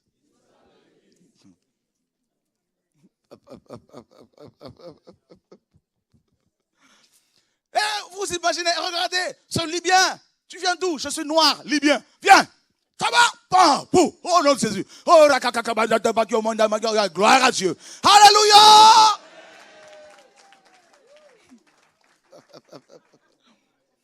Parce qu'à l'époque, quand on disait Égypte et Libye, c'est pas la Libye comme aujourd'hui. Hein. C'est en 1800 et quelques que l'Afrique a été divisée là. Donc quand on dit Libye, tout ça, c'est l'Afrique. Je vous dis, il faut le savoir. Bah oui, ça veut dire qu'il y avait les Congolais. Oh, il y avait un de mes ancêtres là-bas, mes amis. Alléluia! Mes frères qui viennent des Antilles, ceux qui ont du sang africain, il y avait aussi vos ancêtres qui étaient là. Tu ne comprends pas pourquoi tu pries aujourd'hui. Ton ancêtre a fait un vœu. Seigneur, touche ma génération. Alléluia!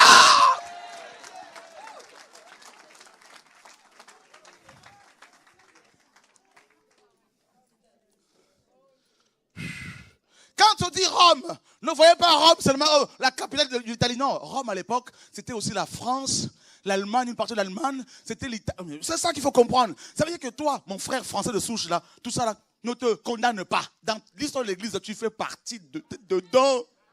C'est-à-dire, il y avait un Jean-Jacques qui était là. Jean-Jacques. Où il y avait monsieur, Dupont qui était là. Monsieur Dupont, oui, c'est moi. Je veux Jésus. Alléluia!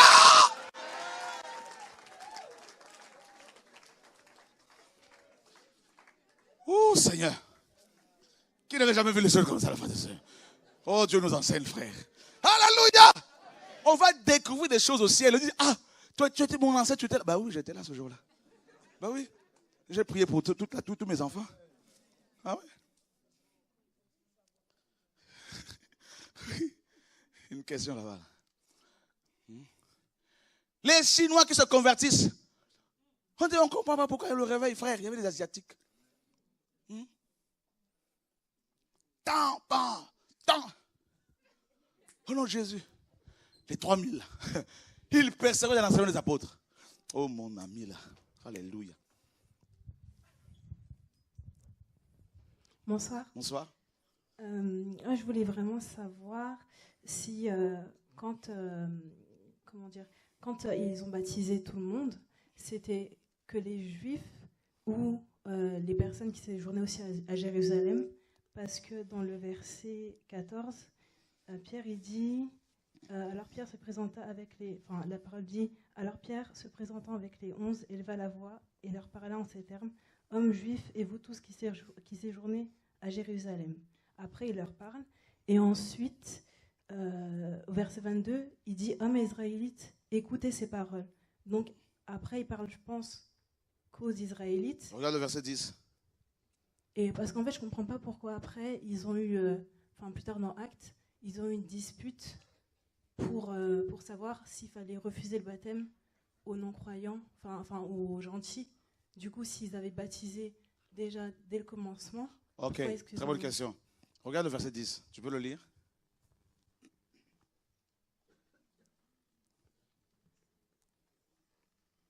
La Phrygie, la Pamphylie, l'Égypte, le territoire de la Libye qui est près de Cyrène, et ceux qui sont venus de Rome, juifs et qui? Prosélytes. Tu sais ce que c'est un prosélyte? Ce sont des nouveaux C'était des étrangers, des gens qui n'étaient pas juifs, mais qui avaient accepté la foi juive. Voilà. Et souvent, c'est des gens qui étaient enseignés par des pharisiens, par les religieux, et qui avaient accepté la Torah. Donc des étrangers, arabes, congolais, martiniquais, guadeloupéens, américains, tout ça. Les prosélytes. Donc il y avait de tout. Il y avait des juifs, bien sûr, de la diaspora, qui rentraient chaque année à Jérusalem pour célébrer les fêtes de Yahweh. Il y avait aussi les étrangers, comme l'eunuque éthiopien de Acte 8, qui n'étaient pas juifs. Voilà. D'accord. Et là, effectivement, Pierre se lève, il s'adresse d'abord aux juifs, parce que ça commence d'abord par les juifs. Ensuite, les nations qui étaient là. D'accord. Voilà. Ouais, je ne comprends pas pourquoi il y a eu la dispute du coup après. La dispute parce que, effectivement, pour ton information, ils étaient racistes.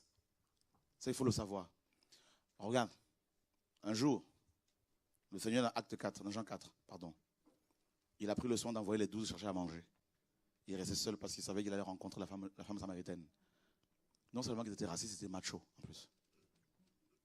Donc quand ils reviennent des courses, ils disent mais pourquoi il parle avec une femme, en plus elle est samaritaine. Et la femme samaritaine, quand le Seigneur lui demande de l'eau, elle a dit quoi? Les Juifs, en effet, n'ont pas de relation avec les Samaritains. Comment toi qui es juif me demandes-tu à moi qui suis une femme, en plus, une femme et samaritaine, de l'eau? Donc si le Seigneur les avait laissés, ils allaient l'empêcher de parler à cette femme, parce qu'elle était étrangère. Et Pierre, quand le Seigneur lui dit, lève-toi et tue et mange, quand il a vu cette nappe descendre du ciel sur laquelle il y avait toutes sortes d'animaux impurs, il a dit non, je n'ai jamais mangé rien d'impur depuis ma naissance. Et Dieu lui dit, non, ce que Dieu a déclaré impur, ne le regarde pas comme souillé, comme impur. Et il était question de Corneille. Corneille était romain. Or, Corneille est une des espèces, le mot Corneille, c'est une des espèces de corbeaux. Ils sont plus petits. Donc, chez Moïse, sous Moïse, il ne fallait pas manger du corbeau. Et Dieu dit, maintenant tu peux. Et quand Pierre arrive là-bas, il y a eu l'onction, la gloire. Et ceux qui étaient à Jérusalem, les apôtres, lui ont fait des reproches en disant, tu es rentré chez un païen, tu as mangé avec. Donc ils étaient racistes parce qu'ils avaient mal compris Moïse. C'est terrible. Hein? Donc le Seigneur a cassé ce code, il a cassé tout ça là.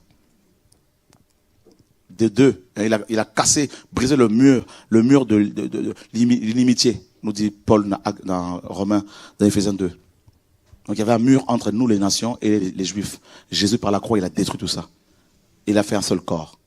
Juifs, grecs, hommes, femmes, juifs, tout ça, là, les nations qui confessent son nom, avec les Juifs qui l'ont reçu. Donc il considérait les païens, les nations n'étaient pas considérées. Ils n'avaient aucun droit de citer en Israël. Voilà. T'as compris un peu? J'ai compris ce que vous m'avez dit, mais j'ai encore du mal à comprendre pourquoi Pierre il a baptisé du coup les nations. Parce qu'ils étaient prosélytes. Ah, parce qu'ils étaient prosélytes. Donc parce qu'ils étaient juifs. Non, ils n'étaient pas juifs. Enfin, juifs par rapport à la foi. Juifs, mais pas juifs de naissance. Je veux dire d'affiliation, selon la chair. Oui. Voilà. Juifs par rapport à la foi juive, oui. D'accord. Voilà. Ok, merci. C'est pour cela. Et puis il faut comprendre que là, ils étaient tous sous l'onction. Hein. Bien saisi. Hein. Alors là, ils fonçaient. Il y avait le feu là. Voilà. Pardon, on va vous donner le micro. Ouais, Jean. Alors, je vais te poser une question, mais attention, elle est redoutable. Et qui a causé énormément de dégâts par sa non-compréhension. D'accord. Il est écrit dans le dernier verset de Matthieu 28, allez parmi les nations, baptisez-les au nom du Père, du Fils et du Saint-Esprit. Et attention, il y a une parole qui a été oubliée aussi. Ensuite, étonnant, n'est-ce pas? Ensuite, enseignez-leur ce que je vous l'ai prescrit. Voici, je suis avec vous jusqu'à la fin du monde, on connaît. Mais ce n'est pas l'objet de ma question. Déjà, il y a un préalable que tu as peut-être entrevu, c'est-à-dire on les baptise, et ensuite, étant entrés dans l'assemblée, on va les enseigner. Pour beaucoup qui n'ont rien compris, disent, mais tout est achevé parce que j'ai été baptisé par une eau magique. Bon, ce n'est pas l'objet de ma question. Et ma question est la suivante. Il est pour le moins extravagant que dans toutes les assemblées, sans rien comprendre à ce concept de la Trinité, les assemblées qui disent c'est une troisième personne qui est sortie du chapeau de Jésus. Attends, c'est pas fini. Qui est sortie du chapeau de Jésus. Subitement, ça y est, il y a une troisième personne. Et les catholiques se sont engouffrés pour mettre les morts, les cadavres, Marie et compagnie, d'accord, ils se sont engouffrés dans la brèche. Bon. Mais ce qui m'intéresse, l'objet de ma question est la suivante. C'est-à-dire quand tu dis acte 2, 38, on ne baptise plus du tout au nom de du Père, Fils et Saint-Esprit, incompréhensible, au nom de Jésus. Mais maintenant, on baptise systématiquement au nom de Jésus. Et donc, ça veut dire que quand on est baptisé au nom d'une formulation que personne n'a compris, en quoi est-on en réalité baptisé, si ce n'est au nom de son ignorance et de sa connerie? Effectivement. J'arrête.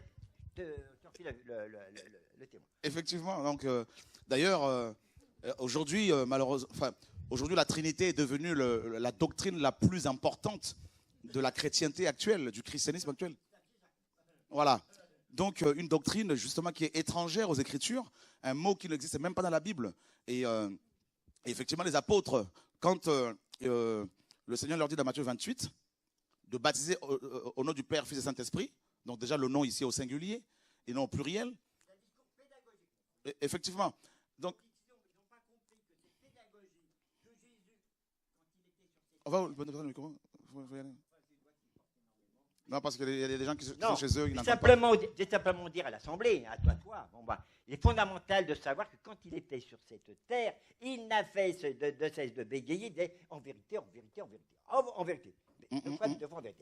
Et donc, quand tu lis Jean 14, 10, il va dire, et c'est là où on comprend qu'effectivement, que jamais il parlait de lui, jamais. Il y a les paroles que je fais, les miracles que je fais, rien de ce que je fais au nom de moi-même, mais je le fais par le Père qui vit en moi. Et nous, en tant que chrétiens, il y a une transposition à faire, comme Paul le dit dans Galates 2:20, si je vis, ce n'est pas moi qui vis, c'est Christ qui vit en moi. Donc il est tout à fait clair que, quand il est écrit à Timothée de ça, il n'y a qu'un seul Dieu, qu'un seul médiateur, Jésus-Christ. Homme. Amen.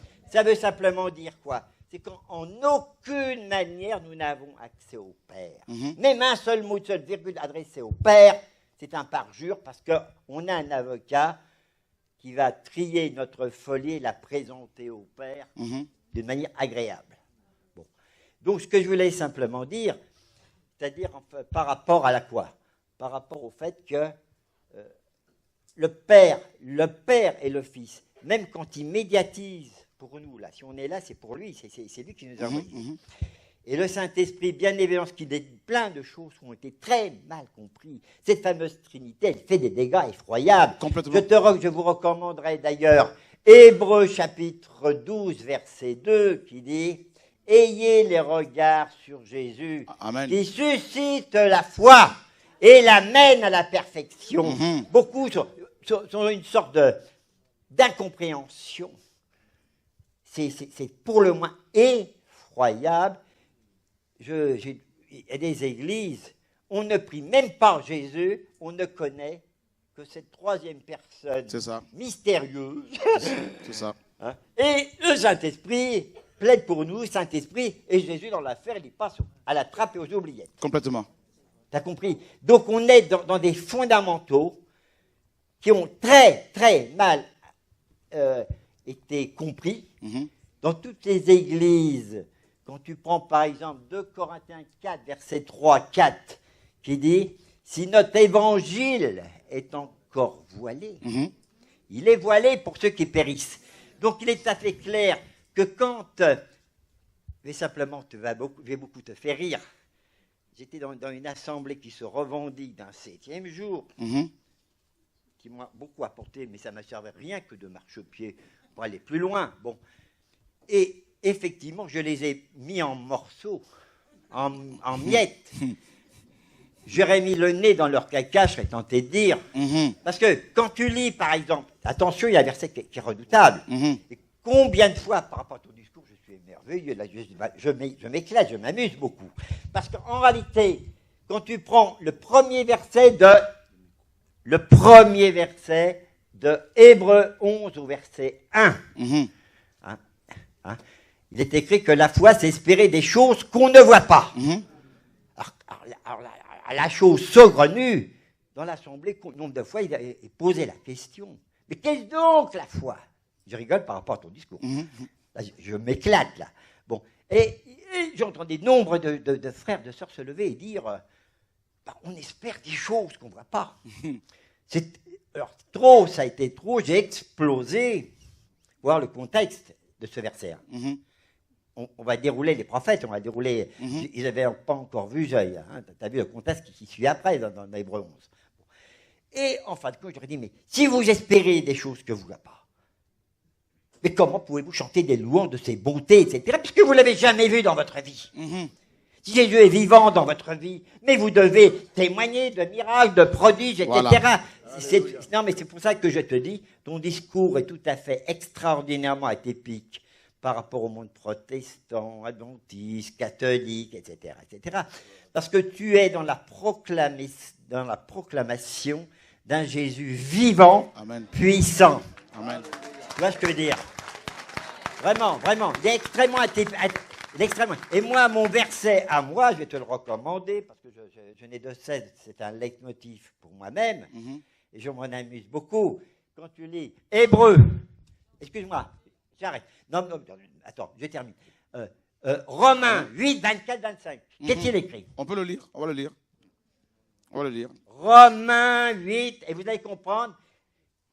Donc, il va, dans ces deux versets qui se suivent, il va définir une première catégorie d'individus, et ensuite ceux qu'on sont au bac à sable.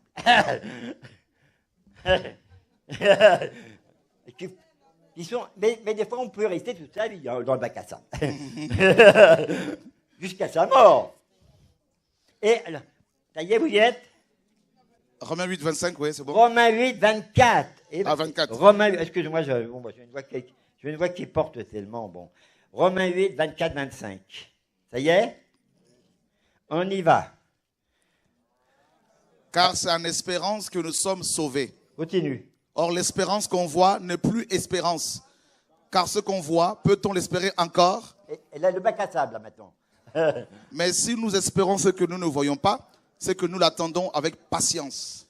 Donc, on voit bien deux catégories d'individus. La première catégorie, c'est des gens affirmés, et qui ont vécu, par exemple, Malachie 3.10, par exemple. Il y a d'autres choses à dire. Mettez-moi de la sorte à l'épreuve, dit le Seigneur, l'Éternel des armées. Et vous verrez, si je n'ouvre pas pour vous les écluses des cieux, si je ne répands pas sur vous mon esprit en abondance, mettez-moi à l'épreuve. La problématique, elle est là. Mettons Jésus à l'épreuve et obligatoirement il va se manifester. Même quelqu'un qui n'a jamais lu une seule ligne de l'Évangile, une seule ligne, et tu lui dis simplement, Jésus, je peux te le présenter tout de suite, immédiatement, dis simplement, Seigneur Jésus, je ne te connais pas, je ne t'ai jamais vu, mais manifeste-toi, donne-moi des yeux intelligents, pour lorsque tu te manifestes ici et là dans mon quotidien, que je puisse dire que c'est toi. Et il faut toujours achever cette petite prière sympa en disant, pour que je puisse témoigner que j'ai rencontré Jésus vivant dans ma vie. Amen. Voilà.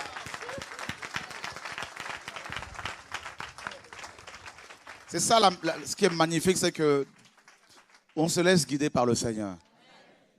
C'est le Seigneur, bien sûr. Non, c'est le Seigneur.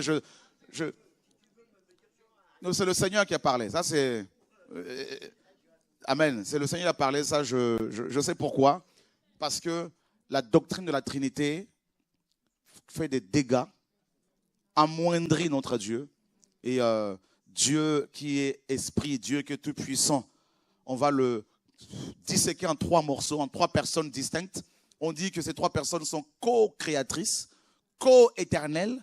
Mais vous vous rendez compte, mes amis, excusez-moi, mais de l'imbécilité de la chose, de l'idiotie de la chose, mais c'est grave. Et c'est pour cela, quand on parle de l'histoire de l'Église, pour beaucoup d'étudiants, pour beaucoup de chrétiens, c'est qu'on va venir avec des livres, tout ça, pour commencer.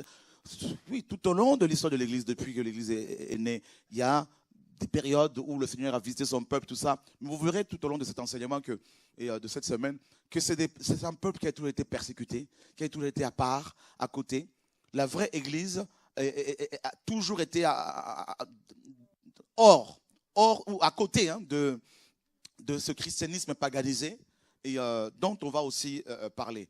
Je dis au Seigneur, mais Seigneur, quand je lis la parole, quand je vois comment cette Église est née, quand je vois comment tu as été avec les apôtres, les premiers croyants, oui, il y avait l'ivraie, oui, il y avait le levain, parce que quand l'Église est née, il y avait le levain, on le voit ce levain-là. On le voit comment. Il y avait déjà un parti de pharisiens qui était là, dans Acte 15, qui persécutait les saints. Paul dit, on en parlera tout au long de cette semaine, Dieu nous permettra de partager ces choses-là. On voit ce levain partout tout au long de l'histoire de l'Église qui persécutait les vrais chrétiens, qui voulaient que le message authentique ne soit pas proclamé.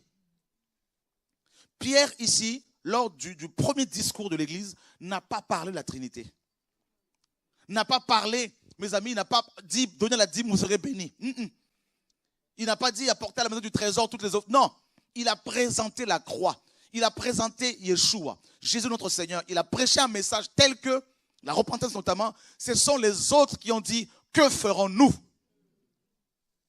Tellement qu'ils se sont sentis touchés, transpercés, secoués et baptisés, effectivement, au nom de Jésus-Christ de Nazareth. Pourquoi? Parce que Yeshua dit, je leur ai fait connaître ton nom, Yeshua homme.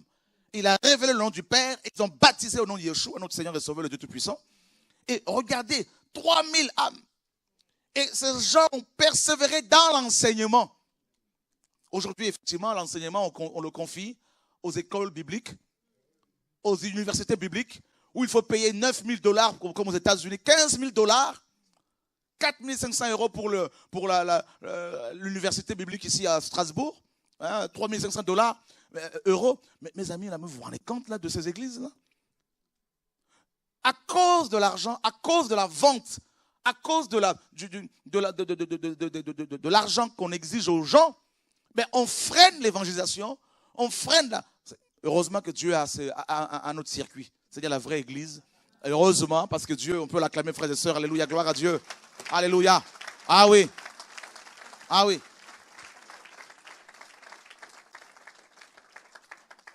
On veut nous présenter, vous savez, Dieu se révèle, Dieu se manifeste, Dieu a toujours agi. Dieu a toujours agi. Je vous ai dit la dernière fois, des musulmans sont venus voir des salafistes, habillés en salafistes, ils étaient venus là, nombreux. En plein programme comme celui-ci, du monde.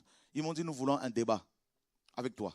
On va louer une salle dans Paris, on va faire un débat pour savoir, on va inviter des musulmans, tu vas inviter des chrétiens. Je leur ai dit, il n'y a pas de problème, mais à condition que ce ne sera pas un débat théologique. Vous allez amener un aveugle, né aveugle. Le Dieu qui le guérira, c'est celui-là que nous allons adorer. Ils ont dit, non, on ne veut pas de ça. Je leur ai dit, il n'y a pas de débat. Parce que Dieu dit dans Genèse, Dieu parle, les choses se manifestent. Dieu parle, les choses se manifestent. Dieu dit et la parole s'accomplit. Oh, alléluia. C'est ça l'histoire de l'église. C'est pour ça qu'il me dit, tu vas crier de plus en plus en France, que les gens qui te combattent là, qu'ils viennent. Je dis même ceux qui sont autour de moi là, venez. Venez, les Sidéens seront là. Que le Dieu qui est tout puissant le guérisse. Si c'est vous lui, votre Dieu, alors nous allons accepter votre message. Parce que, mon Dieu, frère,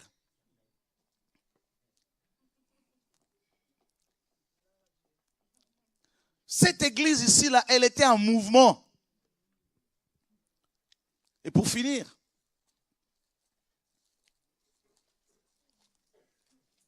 il persévérait dans l'enseignement des apôtres, donc il y avait beaucoup d'enseignements. Et On voit Pierre dans Acte 3. Pierre montait ensemble avec Jean au temple à l'heure de la prière. Donc ils allaient pour annoncer la parole. C'était la 9e heure. Il y avait un homme boiteux de naissance qu'on portait et qu'on mettait tous les jours à la porte du temple appelé la Belle pour demander l'aumône à ceux qui entraient dans le temple. Cet homme, voyant Pierre et Jean qui allaient entrer au temple, les pria de lui donner l'aumône. Pierre, de même que Jean, fixa les yeux sur lui et lui dit, regarde-nous. Et il le regardait attentivement, s'attendant à recevoir quelque chose d'eux. Pierre lui dit, je n'ai ni argent ni or. Quelle déception pour cet homme. Il s'attendait à recevoir quelque chose, mais ce n'est pas la chose qu'il voulait recevoir, que Pierre avait pour lui, que Dieu avait décidé pour lui. Alléluia. Pierre dit, regarde-nous. Pourquoi? Parce que nous sommes témoins. Jesus Christ. Oh, alléluia. Alléluia. Cet homme avait un métier, la mendicité. Lui, la prière ne l'intéressait pas. Parce que dans cette église-là, dans ce temple-là, ça c'est la religion, hein, les boiteux n'étaient pas acceptés. Hein. Les pauvres, dehors. L'église de Laodicée. Il faut être riche pour avoir l'enseignement.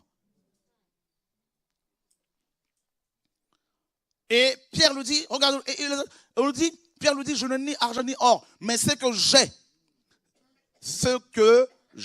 je te le donne. Ils avaient quelque chose. Ils avaient quelque chose. Ou je dirais, ils avaient la présence de Dieu. Ils avaient la parole de Dieu. Ils avaient la vie de Dieu. Ils disent ce que j'ai. C'est pas de l'orgueil. Dis à ton voisin, j'ai quelque chose. Dis-lui, j'ai quelqu'un aussi avec moi. Alléluia. On ne donne que ce que l'on a. Jesus Christ. Il provoque le Seigneur. Le mont Carmel. Fini les blablabla. Non! Faites des séminaires, on fera des séminaires. Que le peuple regarde. Que le peuple compare vos vidéos avec nos vidéos. Et que le Dieu qui agit aujourd'hui, le Dieu Tout-Puissant, fasse la différence. Mont Carmel. Jesus. Et au nom de Jésus-Christ de Nazareth, Jesus Christ, ils avaient le nom. Ils avaient le nom. Voilà l'histoire de l'église. Aujourd'hui, ce sont les noms des hommes qu'on prend. L'église du bishop Intel. L'église de, on voit dans leur bâtiment, ça c'est la chrétienté paganisée, on en parlera. Ils ont pris le nom de Jésus, ils l'ont mis dehors. Et on nous dit que son nom est la parole de Dieu. Jesus Christ. C'est que je te le donne. Au nom de Jésus-Christ, le Nazaréen, lève-toi et marche. Et vous savez que cet homme s'est levé? Non. Il ne voulait pas. Lui s'attendait à recevoir l'argent. Il dit, me lever pour aller où? Quitter mon emploi? Ah non, moi je veux me faire de l'argent. Je n'ai pas encore terminé ma course. Le boulot n'est pas encore fini. Ce n'est pas encore la retraite là. Lève-toi et marche. Ah, tu veux que j'aille où? Je suis boiteux. Dieu est trop fort. Qu'est-ce qui se passe? Non, l'église véritable. Écoutez bien mes amis là. Oh Jesus Christ. Et l'ayant pris par la main droite, il le fit lever. Il y a des choses, Jesus, il y a des gens qui ne veulent pas la guérison.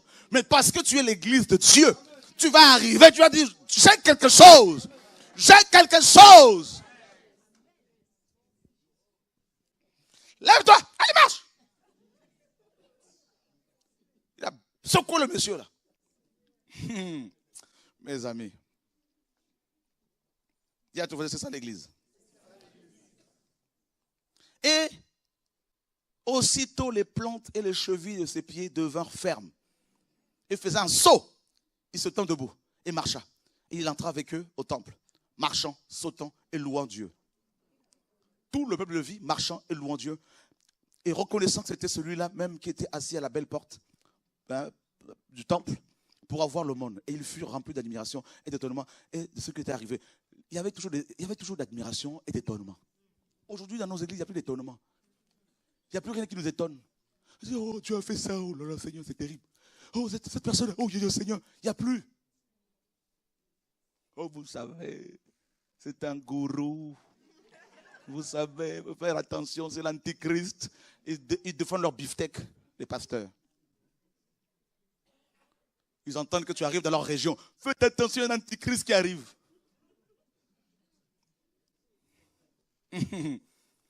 Alléluia. Ou le ministère de canapé. Vous savez, mes frères, tout ça. Dis à ton voisin, ça, c'est pas l'église. Non. Distraction. Attends. Pierre n'est pas resté assis comme ça. Non. Il a dit, allez. Il n'a pas dit, asseyez-vous. Ils étaient assis, ils se sont levés. Dis à ton voisin, ils se sont levés. Toi, tu es assis toujours là, dans ta cuisine. Vous savez, frère et sœur, tout ça, Dieu m'a appelé.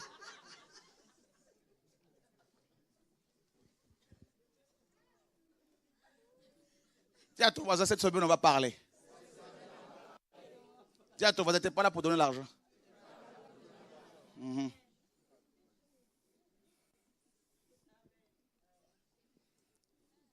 Des ministères de cuisine, des ministères de canapé, des ministères de salon. Nous voulons vous voir dans les villages, parmi les sorciers. Nous voulons vous voir prier pour les malades en direct. Nous voulons voir votre Dieu les guérir. C'est ça l'église véritable. C'est ça la parole de Dieu. Alléluia. Jésus allait de ville en ville, de village en village. Il a dit jusqu'aux extrémités de la terre. Il n'a pas dit jusqu'à ce que votre canapé soit s'écroule sous votre poids.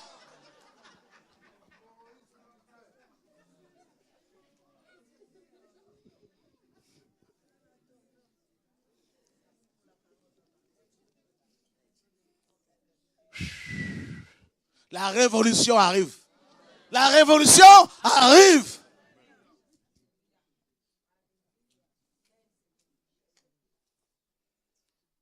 Qui n'avait jamais vu l'histoire de l'église comme ça?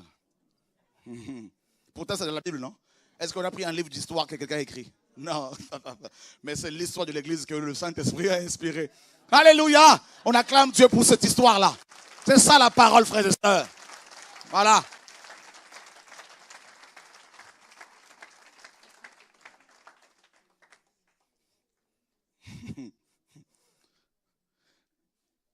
Oh Dieu, sauve-nous.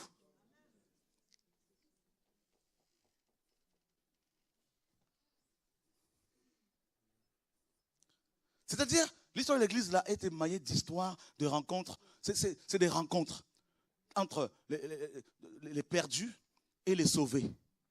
Les malades et les délivrés, les malades et les guéris. C'est ça la parole. Libérer, restaurer, délivrer.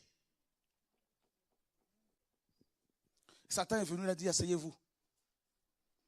Restez assis. Ils étaient assis. La gloire tombe, ils se sont levés. Et regardez comment vous êtes assis dans vos bâtiments d'église depuis des années.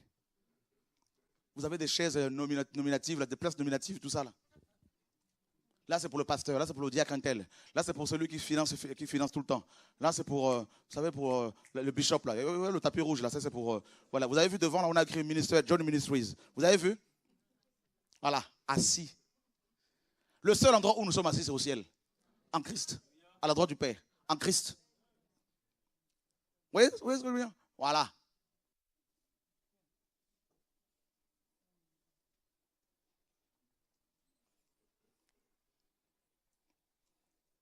Quand on lit les Actes des Apôtres, on voit cette histoire-là.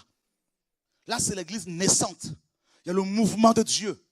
Partout où ils allaient, il y avait des conversions, il y avait des guérisons, il y avait des baptêmes. La persécution. Là, ils ont commencé à rencontrer, livrer le levain, c'est-à-dire la doctrine des pharisiens. L'opposition. L'église véritable, selon l'histoire de l'église, a toujours subi une opposition des religieux. Toujours, tout le temps. Au point où Pierre était en prison. Jacques lui a coupé la tête. Mais nous, aujourd'hui, quand quelqu'un, un prédicateur est arrêté, on dit non, il a péché. Quand un frère est persécuté, on dit non, il y a quelque chose qui est bizarre là-dedans. Là. Quand on dit que quelqu'un est gourou, on dit non, là c'est bizarre quand même, c'est pas possible. Parce qu'on vous a dit que la vraie église, là, on ne doit pas la critiquer.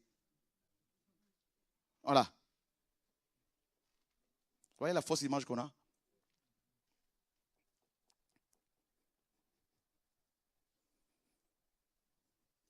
Acte 4. Il parle au peuple. Il parle. Mes amis, oh Seigneur, sauve-nous. Il parle. Il prêche encore dans Acte 3, 19. Il prêche encore la repentance, la conversion. Le même message. Ils n'ont pas changé le message. Ils n'ont pas changé de message. Il prêche Yeshua, notre Dieu, notre Seigneur. Il prêche Jésus.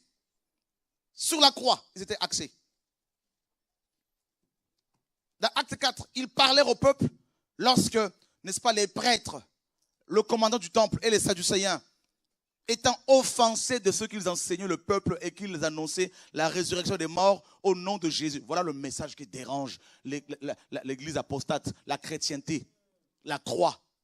La mort et la résurrection de Jésus-Christ de Nazareth. Pourquoi? La mort, c'est pour nous libérer du péché. La résurrection, pour nous justifier. On prêche la super grâce. Oh, mon Dieu est tellement amour que vous pouvez mentir sous la pression. Ça, c'est de la sorcellerie. Parce que ma Bible me dit, celui qui est né de Dieu ne vit pas dans le péché. Il ne pratique pas le péché.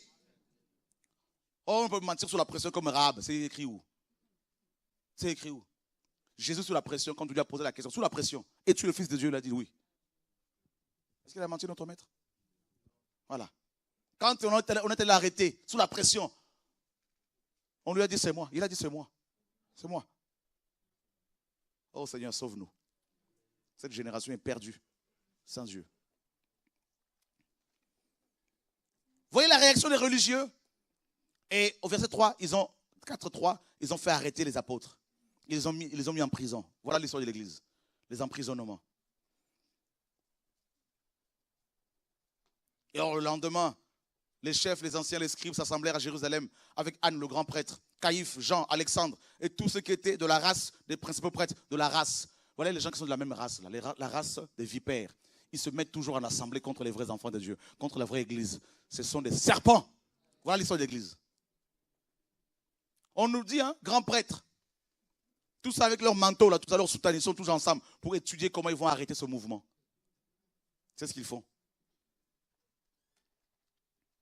C'est ce qu'ils ont toujours fait. Et on nous dit, plusieurs de ceux qui avaient entendu la parole crurent. Et le nombre des disciples fut d'environ 5000. Oh, j'aime la parole, mes amis. Vous voyez le réveil, la Pentecôte, ça prend. Plus elle était persécutée, plus elle s'accroissait. Jesus. Alléluia.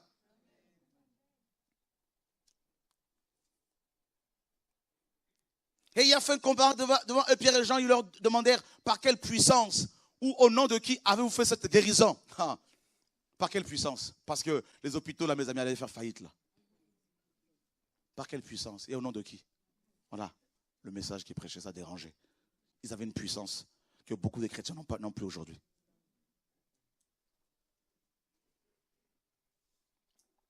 L'histoire de l'Église.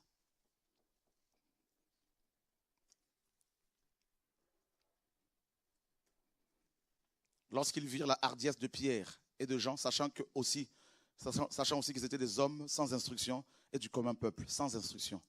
Dieu a utilisé des gens sans instruction. Rejetés. Ils s'en étonnaient. Ils reconnaissaient bien qu'ils avaient été avec qui? Avec Jésus. Est-ce qu'on a dit ils ont fait la théologie, qu'ils ont bac plus 40? Qui sont sortis d'une université biblique aux États-Unis là-bas, à Toronto, je ne sais pas quoi là? Non. Ou au Canada? Non. Ils avaient été avec Jésus. Voilà l'église. La relation. Je vous en ai parlé, non? La relation. Cette femme, cette épouse était et est toujours avec son époux. Ils ont reconnu cela. Chrétiens, on s'arrête là aujourd'hui. Il faudrait qu'on change de vision. Que le Seigneur nous aide à voir les choses autrement. Quand on lit l'histoire de l'Église dans la Bible, quand on lit les Actes des Apôtres, on voit une Église qui n'est pas celle qu'on nous présente aujourd'hui. Quand je parle de l'Église, je ne parle pas forcément des À la fois des bâtiments, bien sûr, d'églises ou des maisons où il y a des gens qui se retrouvent. Il y a aussi des gens qui sont sur Internet qui enseignent, soi-disant, sur l'église. Ils peuvent être seuls, mais être pollués par la mauvaise compréhension des choses concernant l'église. Ils ont vu, ils ont goûté, ils ont expérimenté, ils ont rencontré le Seigneur. Ou je dirais, le Seigneur les a visités, les a rencontrés. Ça, c'est cette église-là dont il est question dans les Écritures. Seigneur, que ta grâce nous accompagne. Nous voulons expérimenter ta force, ta joie, ton esprit. Nous voulons expérimenter, mon Dieu Père, la puissance de la résurrection qui change nos cœurs, nos vies. Nous voulons avancer avec toi. Père très saint, accompagne ton peuple, accompagne-nous dans notre marche vers toi, Seigneur, vers ta lumière. Et nous savons que nous sommes en Christ. Seigneur, donne-nous la force de comprendre, l'intelligence de comprendre ta parole. Au nom de Yeshua, notre Seigneur et Sauveur, merci pour ta parole. Au nom de Yeshua. Gloire à Jésus. Amen. Voilà, à demain. Là, ce n'est pas moi que vous avez acclamé. Hein? On acclame le Seigneur, merci. Alléluia.